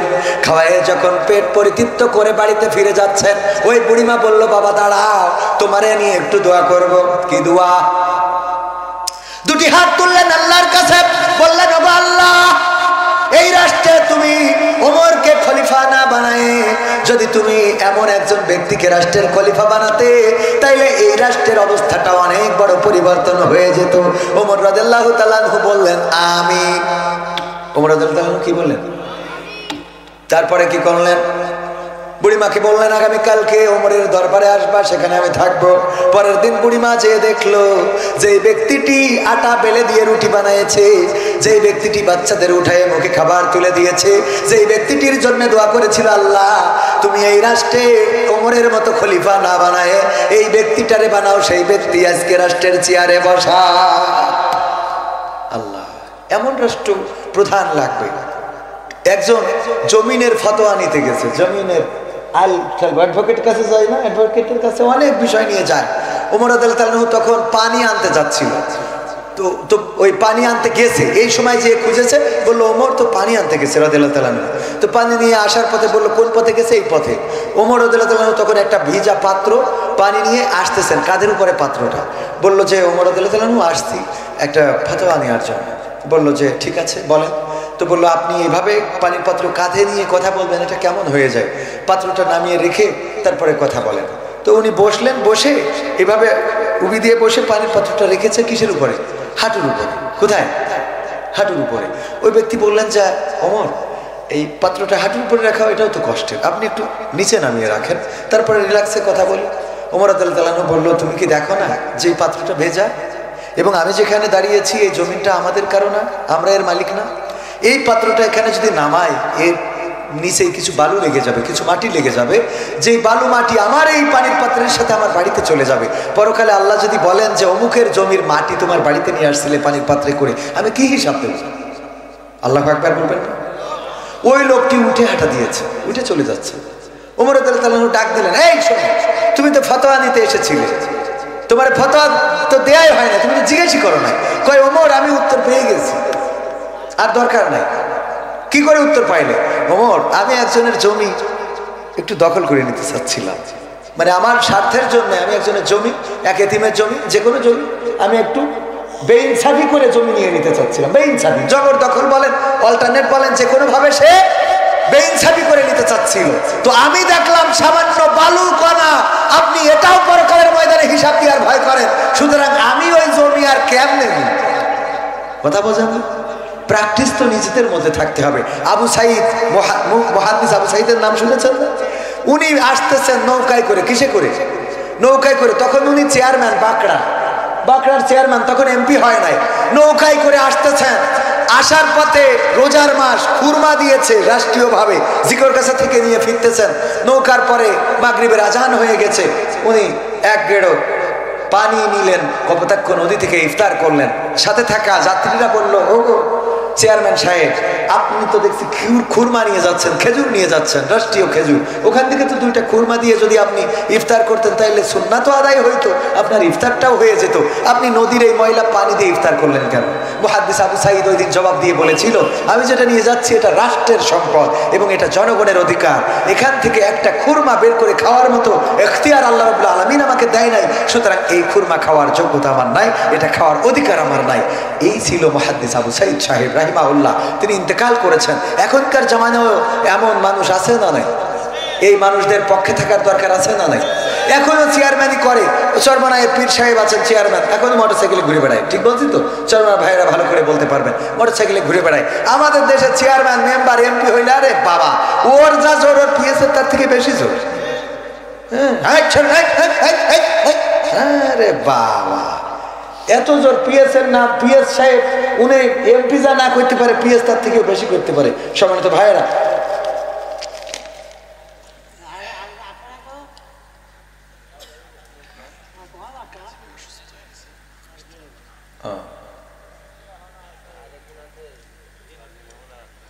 এটা দুঃখজনক ভাই, এখনই শেষ করে দেব। আর আর আর একটুখানি সময় বসা যাবে না? বসা যাবে আর একটু? এখনো তো আমি চাইলাম যে কিছু সঙ্গীত শোনাবো, কিছু কথা বলবো। তো এখন যেটা আমার কাছে বলতে বলেছেন, এটা হলো যে আমাদের এখানকার অনেক ভাইয়েরা এই মাহফিলের বিরোধিতা করেছে। এখানে যদিও একটা দলের নাম মেনশন করা হয়েছে, আমি এই দলের নাম মেনশন করতে চাই না। কারণ গতকালকের আগের দিন যেখানে মাহফিল করেছি নাটোরে, নাকি গতকাল করলাম খেয়াল নাই, না গতকাল তো করলাম কুমিল্লায়, গতকাল নাটোরে, সেখানকার মাহফিলের আয়োজক ছিল বিএনপির ভাই। আয়োজক কারা? আর এখানে বলতে চাচ্ছেন যে বিএনপিরা মাহফিল বন্ধ করার চেষ্টা করেছে। আসলে এটা দলের দোষ না। কিসের দোষ? কথা কয় না, এটা দলের দোষ না। এই জন্যে আমি বলবো যে এই কাজ যারা করেছেন এটা তাদের ব্যক্তি প্রবলেম। আর বিএনপির এমন কোনো দিক নির্দেশনা নাই যে কোরআনের মাহফিল বন্ধ করতে হবে, মাহফিল করতে দেওয়া হবে না, এই জাতীয় দিক নির্দেশনা নাই। যারা মিডিয়ায় বক্তৃতা দিচ্ছেন ইসলামের বিরুদ্ধে বা জামাত ইসলামের বিরুদ্ধে বা কোরআনের বিরুদ্ধে, সবই তাদের ব্যক্তিগত বক্তব্য। এই বক্তব্য যারা দিচ্ছে তারা আওয়ামী লীগের দালাল, তারা স্বৈরাচারের দোসর। কারণ ইতিপূর্বে তারা মাহফিল বন্ধ করেছে, এখন তারা দায়িত্ব পালন করতে পারছে না বলে তাদের চাচাতো ভাই দায়িত্ব দিয়ে গেছে। এই মাহফিল যারা বন্ধ করতে চেয়েছে, মাথায় রাখবেন, একটা বিএনপির লোক নয়, সব তাদের দালাল, তাদের গুন্ডা, তাদের পান্ডা, তারা ছাড়া কেউ নয়। কারণ কোরআনের মাহফিল বন্ধ করার জন্য বিএনপি এখন পর্যন্ত প্রস্তুতি নেয়। যদি প্রস্তুতি নেয়, বিএনপি বাংলাদেশে টিকবে না, মাথায় রাখবেন। শুধু বিএনপি না, যদি জামাতে ইসলাম কোন মাহফিল বন্ধ করতে চায়, সেই জামাতের বিরুদ্ধে আন্দোলন হবে না, হবে না, তাদের বিরুদ্ধে আন্দোলন হবে। রাষ্ট্রীয়ভাবে বিএনপি এমন কোনো সিদ্ধান্ত নেয় নাই। যারা বলেছেন বিএনপি, আমি বলবো না, এরা মুখোশ পরিহিত, তারা তাদের দোষর, তাদের প্রেতাত্মা। গোপনে তাদের কাছে যে প্রেসক্রিপশন নিয়ে আসে, ওদের প্রেসক্রিপশন এরা চলে। এইগুলো খুঁজে যে বন্ধ করতে যাবে ডাইরেক্ট বলবেন দালাল। নাম হবে কি? দালাল। কোরআনের সাথে যারা করবে দ্বন্দ্ব, তাদের সাথে কবু হবে না আপোষ। কোরআনের সাথে যারা করবে দ্বন্দ্ব, তাদের সাথে কবু হবে না আপোষ। জেল জুলুম হলেও হবে, জেল জুলুম হলেও হবে, বিবেকের কাছে তো বুড়াবো নির্দোষ। আমার রবের কাছে রব নির্দোষ, মহান প্রভুর কাছে রব নির্দোষ। কোরআনের সাথে যারা করবে দ্বন্দ্ব, তাদের সাথে কবু হবে না। কোরআনের কথা যারা বলে যায় আজ, তাদের দমাতে কত ফন্দি। কাউকে ধরে নিয়ে দিয়েছে ফাঁসি, কাউকে রেখেছিল বন্দি। কোরআনের কথা যারা বলে যায় আজ, তাদের দমাতে কত ফন্দি। কাউকে ধরে নিয়ে দিয়েছে ফাঁসি, কাউকে রেখেছিল বন্দি। হক কথা বললেই জ্বলে যায় গাব, কোরআনের কথা সইতে পারে না। হক কথা বললেই জ্বলে যায় গাব, কোরআনের কথা সইতে পারে না। জানি না তাদের আমাদের পরে কেন এত আক্রোশ। জেল জুলুম হলেও হবে, জেল জুলুম হলেও হবে, বিবেকের কাছে তো বুড়াবো নির্দোষ। আমার রবের কাছে রব নির্দোষ, মহান প্রভুর কাছে রব নির্দোষ। কোরআনের সাথে যারা করবে দ্বন্দ্ব, তাদের সাথে কবু হবে না। কোরআনের কথায় আজ বলতে গেলে আসছে বাধা কত ভাবে। কোরআন প্রেমিকেরা হাতে রেখে হাত সামনে এগিয়ে যাবে। দিনের কথায় আজ বলতে গেলে আসছে বাধা কত ভাবে। কোরআন প্রেমিকেরা হাতে রেখে হাত সামনে এগিয়ে যাবে। হক কথা বলতে করি না কো ভাই, জীবনের বিনিময়ে আনবো বিজয়। হক কথা বলতে করি না কো ভাই, জীবনের বিনিময়ে আনবো বিজয়। বুকে আছে শক্তি, অন্তরে আছে সাহস। জেল জুলুম হলেও হবে, জেল জুলুম হলেও হবে, বিবেকের কাছে তো বুড়াবো নির্দোষ। আমার রবের কাছে রব নির্দোষ, মহান প্রভুর কাছে রব নির্দোষ। কোরআনের সাথে যারা করবে দ্বন্দ্ব, তাদের সাথে কবু হবে না। আপোষ করা যাবে? আপোষ করা যাবে? কোরআনের পক্ষে থাকতে রাজি কারা কারা দেখতে চায়? নারায়ে তাকবীর, লিল্লাহি তাকবীর। আল কোরআনের আলোক, আল হাদিসের আলোক, আমার নেতা তোমার নেতা। নারায়ে তাকবীর। ওগো আমার ভাইরা, কোরআনের পক্ষে যদি থাকতে হয়, কোরআনের পথে যদি থাকতে হয়, আল্লাহ বলেন ইয়া আইয়ুহাল্লাযীনা আমানু হাল আদুল্লুকুম আলা তিজারাতিন তুনজিকুম মিন আযাবিন আলীম। ওগো ঈমানদারেরা, আমি কি তোমাদের এমন একটা ব্যবসার কথা বলে দেব যে এই ব্যবসা করলে তোমরা জাহান্নামের আযাব থেকে বেঁচে যাবে। আল্লাহ বলেই পরবর্তী আয়াতে বলে দিলেন তুমিনুনা বিল্লাহি ওয়া রাসূলিহি ওয়া তুজাহিদুনা ফি সাবিলিল্লাহি বিআমওয়ালিকুম ওয়া আনফুসিকুম যালিকুম খায়রুল লাকুম ইন কুনতুম তা'লামুন।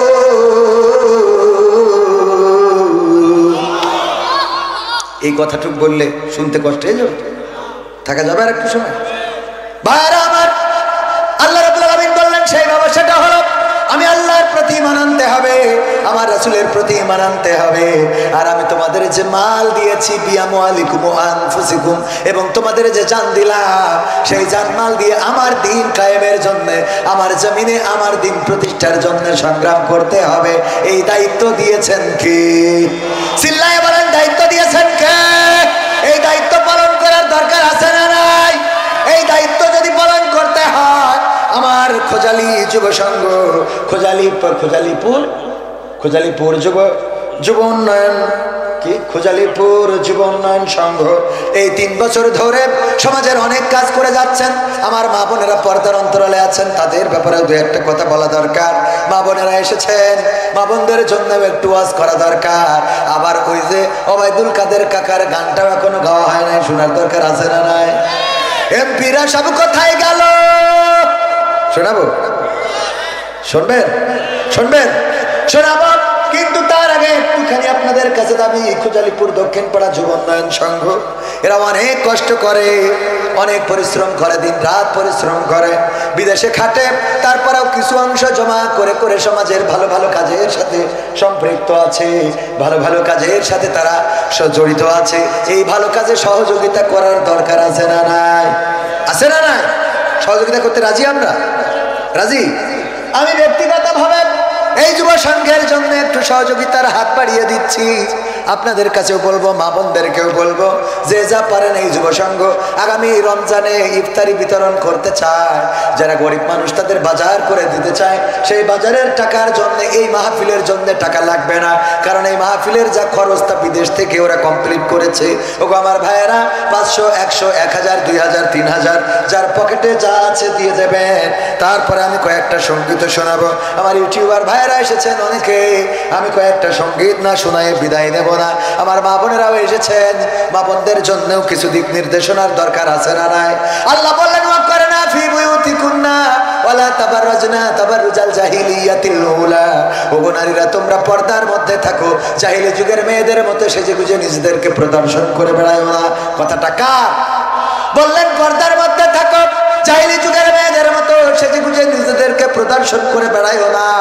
আর আমার মা বোনেরা এখন সাজুগুজু করে, আবার বোরখাও পরে।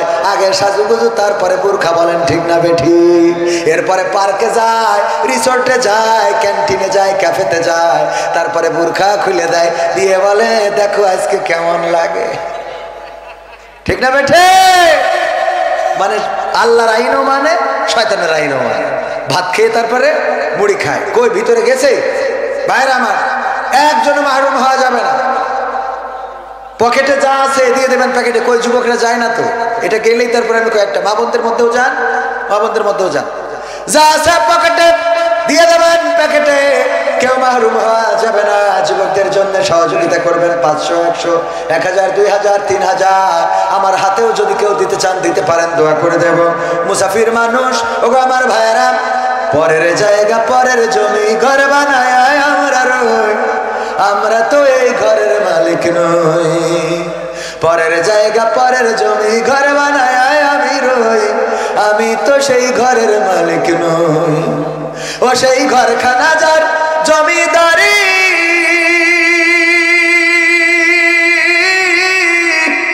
আমি পাই না তাহার হুকুমদারি। ও সেই ঘরখানা যার জমিদারি, আমি পাই না তাহার হুকুমদারি। আমি পাই না জমিদারের দেখা, পাই না জমিদারের দেখা, মনের দুঃখ কারে কই, আমরা তো সেই ঘরের মালিক নই। পরের জায়গা পরের জমি ঘর বানায় আমরা রই, আমরা তো সেই ঘরের মালিক নই। জমিদারের ইচ্ছা মতো দেই না জমি চাষ, তাই তো ফসল ফলে না রে দুঃখ 12 মাস। জমিদারের ইচ্ছা মতো দেই না জমি চাষ, তাই তো ফসল ফলে না রে দুঃখ 12 মাস। আমি খাজনা পাতি সবই দিলাম, তবু জমি আমার হয় জানিলাম। আমি খাজনা পাতি সবই দিলাম, তবু জমি আমার হয় জানিলাম। আমি চলি যে তার মন জোগায়া, চলি যে তার মন জোগায়া, আপনা নিলে না সই, আমি তো সেই ঘরের মালিক নই। পরের জায়গা পরের জমি ঘর বানায় আমরা রই, আমরা তো সেই ঘরের মালিক নই। আমরা তো সেই ঘরের মালিক নই, আমরা তো সেই ঘরের মালিক নই। তো পরের জায়গা পরের জমি, এই জায়গায় কিছু অর্থ কিছু সম্পদ একটু দিলে কি কষ্ট হবে? আমার হাতেও দিতে পারতেন। মা বোনদের মধ্যে যান, মা বোনেরাও অনেক মা বোন এসেছেন, তারাও দিবেন। আল্লাহ আমার মা বোনদের দেওয়াকে কবুল করে নিন। সম্মানিত ভাইয়েরা, আমরা যেটা বলছিলাম যে আল্লাহ রাব্বুল আলামিন বলছেন, আমিনান নাসি মা ইয়াকুলু আমান্না বিল্লাহি ওয়া বিল ইয়াউমিল আখির ওয়া মা হুম বিমুমিনিন। মানুষের মধ্যে এমন কিছু লোক আছে যারা ঈমানদার দাবি করে, কিন্তু তাদের মধ্যে ঈমানের ছিটে ফোঁটাও নাই। এমন মানুষের সংখ্যা বেশি না কম? অনেক বেশি। প্রথমে বলেছিলাম ওয়াইদা কুরিয়াল কুরআনু ফাসতামিউ লাহু ওয়া আনসিতু লাআল্লাকুম তুরহামুন। যখন তোমাদের সামনে কোরআন বলা হবে, কোরআন পড়া হবে, তখন তোমরা চুপ থেকে হৃদয়ের কান দিয়ে শুনবে, যাতে করে তোমাদের উপর আল্লাহর রহমত বর্ষণ হতে পারে। আমরা দেখেছি একজন দুজন করে উঠেছে না ওঠে নাই? উঠেছে। অ্যাডভোকেট গাজী এনামুল হক ভাই এখনো তো আসেনি নাই, তাই যদি এই ফাঁকা করে দেন তাহলে কি অবস্থা। এলাকার মানুষ হয়তো আপনাদের খারাপ লেগেছে, খারাপ লাগতেও পারে। আর বিশেষ করে কথা বললেই কিছু মানুষের গায়ে পড়ে, আর যখনই গায়ে পড়ে তখন কিছু মানুষ একটু নাখোশ হয়। এই নাখোশ হইলেও কিছু করার নেই, হক কথা বলে যেতে হবে, এটাই তো বাস্তবতা। যদি জামাতে ইসলাম ক্ষমতায় আসে আর কোরআনের আইন যদি কায়েম না করে, তাইলে আমরা যখন হক কথা বলবো তখন জামাতের বিরুদ্ধে লেগে যাবে না? যাবে না। এই জন্যে আমাদের হক কথা বলার কারণে হতে পারে জামাত ইসলাম আসার পরেও আমাদের পরে নির্যাতন জুলুম চলতে পারে না। আবার বিএনপি আসলেও নির্যাতন জুলুম চলতে পারে, কারণ কোরআনের রাজ যারা চাইবে না তাদের সাথে আমাদের কোনো আপোষ থাকবে। আমরা এই সংসদে কোরআন বসাইতে চাই, কে নেতা এটা বড় কথা না। আমরা বসাইতে চাই কাকে? আল্লাহর কোরআনকে। আল্লাহর কোরআন সংসদে যদি শেখ হাসিনা কায়েম করে দেয় তবেই চট করে ঢুকতে পারবে, তাছাড়া ঢুকা হবে। এমপিরা সব কোথায় গেল, মন্ত্রীরা সব কোথায় গেল, কোথায় কাদের কাকা? তাদের ছাড়া দেশটা এখন লাগে ফাঁকা ফাঁকা। পালাবে না যাই না তবু দেখা, পালাবে না যাই না তবু দেখা।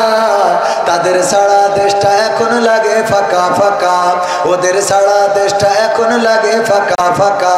আইন মন্ত্রী আটকে গেল আইনেরই ফাঁকে, দাড়ি ছাড়া দরবেশের ভণ্ড ভণ্ড লাগে।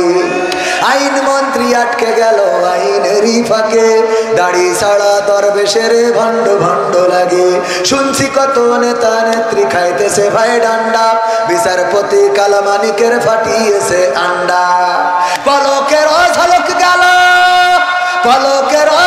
গেল থামিয়ে নেটের চাকা। তাদের ছাড়া দেশটা এখন লাগে ফাঁকা ফাঁকা, ওদের ছাড়া দেশটা এখন লাগে ফাঁকা ফাঁকা।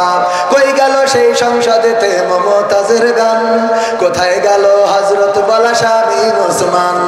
কই গেল সেই সংসদেতে মমতাজের গান, কোথায় গেল হযরত বালা শামীম ওসমান? ইনু মেনন দীপু মনি আছে কারাগারে, বাপ করিলেও পাপ কখনো ছাড়ে কি আর তারে? কোথায় গেল স্পিকারের দৃষ্টি আঁকা বাঁকা? তাদের ছাড়া দেশটা এখন লাগে ফাঁকা ফাঁকা, ওদের ছাড়া দেশটা এখন লাগে ফাঁকা ফাঁকা। কোথায় গেল আরাফাত আর ব্যারিস্টার সুমন? কথা বলার সময় তারা করে নিয়োজন। মুরগি কবির খাইছে ধরা, জাফর কোথায় আছে? গোপনে কি সেও গেল মোদি দাদুর কাছে? কোথায় গেল সালামের কাড়ি কাড়ি টাকা? তাদের ছাড়া দেশটা এখন লাগে ফাঁকা ফাঁকা, ওদের ছাড়া দেশটা এখন লাগে ফাঁকা ফাঁকা। এমপিরা সব কোথায় গেল, মন্ত্রীরা সব কোথায় গেল, কোথায় কাদের কাকা? তাদের ছাড়া দেশটা এখন লাগে ফাঁকা। লাগে না ফাঁকা ফাঁকা লাগে, কারণ তারা আগে আমাদের বিনোদন দিত, বিভিন্ন কথা বলতো, এখন আর সেই কথাগুলো শোনা হয় না। আগে বলতো কেমন করে কুমড়ো দিয়ে বেগুনি বানানো যায়, কেমন করে কাঁচামরিচ শুকিয়ে রাখা যায়, কেমন করে পেঁয়াজ ছাড়া রান্না করা যায়, কেমন করে কাঁঠাল দিয়ে বার্গার বানানো যায়, কেমন করে গোশতের অভাব কাঁঠাল দিয়ে পূরণ করা লাগে। তারপরে আবার বলতো এই মোবাইল কে দিয়েছে? ঠিক না বেঠে? এইগুলো কি এখন শোনা যায় না? শোনা যায় না। অথচ চায়ের দোকানে দেখা যায়, অনেকে বলে আবার দেখা হবে, খেলা হবে। এত বড় বড় মালদার পার্টি, তারা সংসার ধরে পালিয়ে গেল, আর 3 টাকার বিড়িখোর দোকানে বসে বলে আবার দেখা হয়। ঠিক না বেঠে? তোর মাথায় তো লজ্জা হবে না? আগেই বললাম লজ্জা হবে না। বাবা আমার ভাইয়েরা, এই জন্য একটু লজ্জা করার দরকার। আর এখনো যারা বলে আগেই তো ভালো ছিলাম, ওদের ডাক্তারের কাছে নিয়ে গেলে দেখবেন হৃদয়ের মধ্যে টকাশ টকাশ করে না, খালি আপা আপা করে। কি করে? আপা আপা আপা আপা আপা করে। ঠিক না বেঠিক? পর্দার অন্তরালে মা বোনেরা আমার, আপনাদেরও কিছু দায়িত্ব আছে। স্বামীর সাথে খারাপ আচরণ করা যাবে, স্বামীর সাথে খারাপ আচরণ করা যাবে না, সন্তানের সামনে গালমন্দ করা যাবে না, গীবত করা যাবে না, পরনিন্দা করা যাবে না, পরচর্চা করা যাবে না। আমার মা বোনেরা, সন্তানদেরকে আপনি যেমন করে গড়ে তুলবেন, ওরা মাটির মতো, ওরা কাদার মতো, ওরাও তেমন হয়ে গড়ে উঠবে। আপনি যদি মানুষের গীবত করেন, গালমন্দ করেন, সিরিয়াল দেখেন, টিভি দেখেন, নামাজ না পড়েন, কোরআন না পড়েন, হাদিস না পড়েন, ইসলামী সাহিত্য না পড়েন, তাইলে ওই সন্তানও শয়তান হয়ে বেড়ে উঠবে। পরবর্তীতে এই সন্তান বড় হওয়ার পরে আপনাকে বৃদ্ধাশ্রমে রাখবে, আপনার ওষুধ কিনে দেবে না, আপনার খোঁজ খবর নেবে না, এমনকি দুনিয়ার পরে কষ্ট তো দেবে দেবে দেবে, আর পরকালে জাহান্নামে যাওয়ার কারণ হয়ে যাবে। ঠিক না বেঠে? এই জন্য সন্তানদেরকে মানুষ করার জন্য আপনারা নিজেদেরকে পরিবর্তন করবেন, নিজেদের চরিত্র, নিজেদের ব্যবহার, আচার আচরণ, পরিবার পরিবর্তন করবেন। স্বামীর সাথে খারাপ আচরণ করবেন না, কারণ মেয়েটা শেখে। আপনি যদি স্বামীর সাথে খারাপ আচরণ করেন, ওই মেয়েটাও শেখে কেমন আচরণ করতে হবে। আপনি যদি স্বামীর বাইরে কারোর সাথে কথা বলেন, ওই মেয়েটাও শেখে স্বামীর বাইরেও কথা বলা যায়।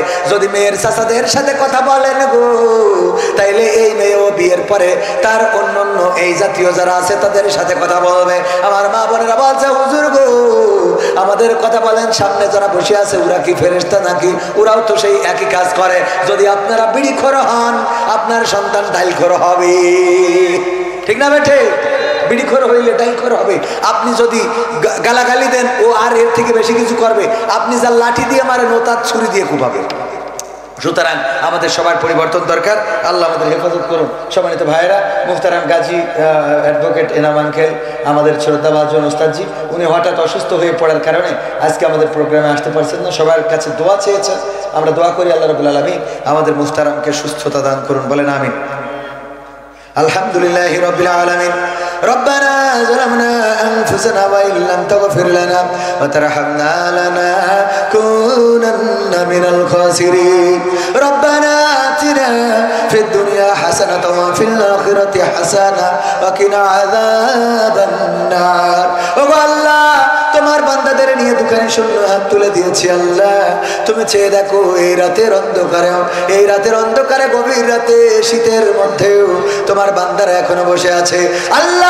যারা বসে আছে তুমি সকলকে তোমার শাহী দরবারে কবুল করে নাও আল্লাহ। তুমি আমাদের সকলের জীবনের গুনাহ খাতাগুলো মাফ করে দাও ওগো আল্লাহ। তোমার কাছে খাস করে ফরিয়াদ করি, আমাদের যাদের মা নাই, যাদের বাবা নাই, চিরজন্মের মতো বিদায় নিয়ে চলে গেল, অন্ধকার কবরে ঘুমিয়ে আছে, কেমন আছে জানি না, কোন অবস্থায় রেখেছো জানি না আল্লাহ। তুমি দয়া করে আমাদের পিতামাতা যারা চিরজন্মের মতো বিদায় নিয়ে চলে গেছে, কবরগুলো জান্নাতের বাগান বানায় দাও ওগো আল্লাহ। তোমার কাছে হাত তুললে জীবনের গুনাহ খাতাগুলো মাফ করে, গুনাহ খাতাগুলোর কথা মনে পড়ে যায়। জীবনে কত গুনাহ করলাম, এমন অনেক গুনাহ আছে যেই গুনার খবর যদি মা জানতো রে আল্লাহ ভাত রান্না করে খাওয়াতো না, যদি বাবা জানতো আল্লাহ বাড়িতে ঢুকতে দিত না, যদি ভাই বোনেরা জানতো পরিচয় দিত না, সন্তান জানলে বাবা বলে ডাকতো না, স্ত্রী জানলে সংসার টিকতো না। এমন অনেক গুনাহ আছে পৃথিবীর কেউ জানে না, জানো তুমি আল্লাহ। ওগো আল্লাহ, তোমার কাছে কাজ করে ফরিয়াদ করি যে এই গুনাহগুলো গোপন রেখে দিয়েছো, ওই গুনাহগুলো গোপন রেখে দাও, আর পরকালের ময়দানে প্রকাশ করে দিয়ে আমাদের লজ্জায় ফেলে দিও না ওগো আল্লাহ। আমার সাথে যারা হাত তুলেছে, কত আবেদ লোক আছে, কত আলেম আছে, কত মুফতি মুহাদ্দিস আছে, কত দাড়িওয়ালা টুপিওয়ালা আল্লাহ, সাদা দাড়ি আল্লাহ। তুমি তোমার নবী আমাদের জানিয়েছে 3 শ্রেণীর মানুষের হাত তুমি ফেরাতে চাও না। এক, যাদের দাড়ি পেকে গেছে, 2 যারা যুবক মানুষ, 3 যারা শিশু আল্লাহ। এই 3 শ্রেণীর মানুষই আমাদের মাঝে আছে আল্লাহ। তোমার কাছে কাজ করে ফরিয়াদ করি, যাদের হাত দুখানা, যার হাত দুখানা পছন্দ হয়, সেই হাতের ওসিলায় তুমি আমাদের হাত দুখানা কবুল করে নাও ওগো আল্লাহ।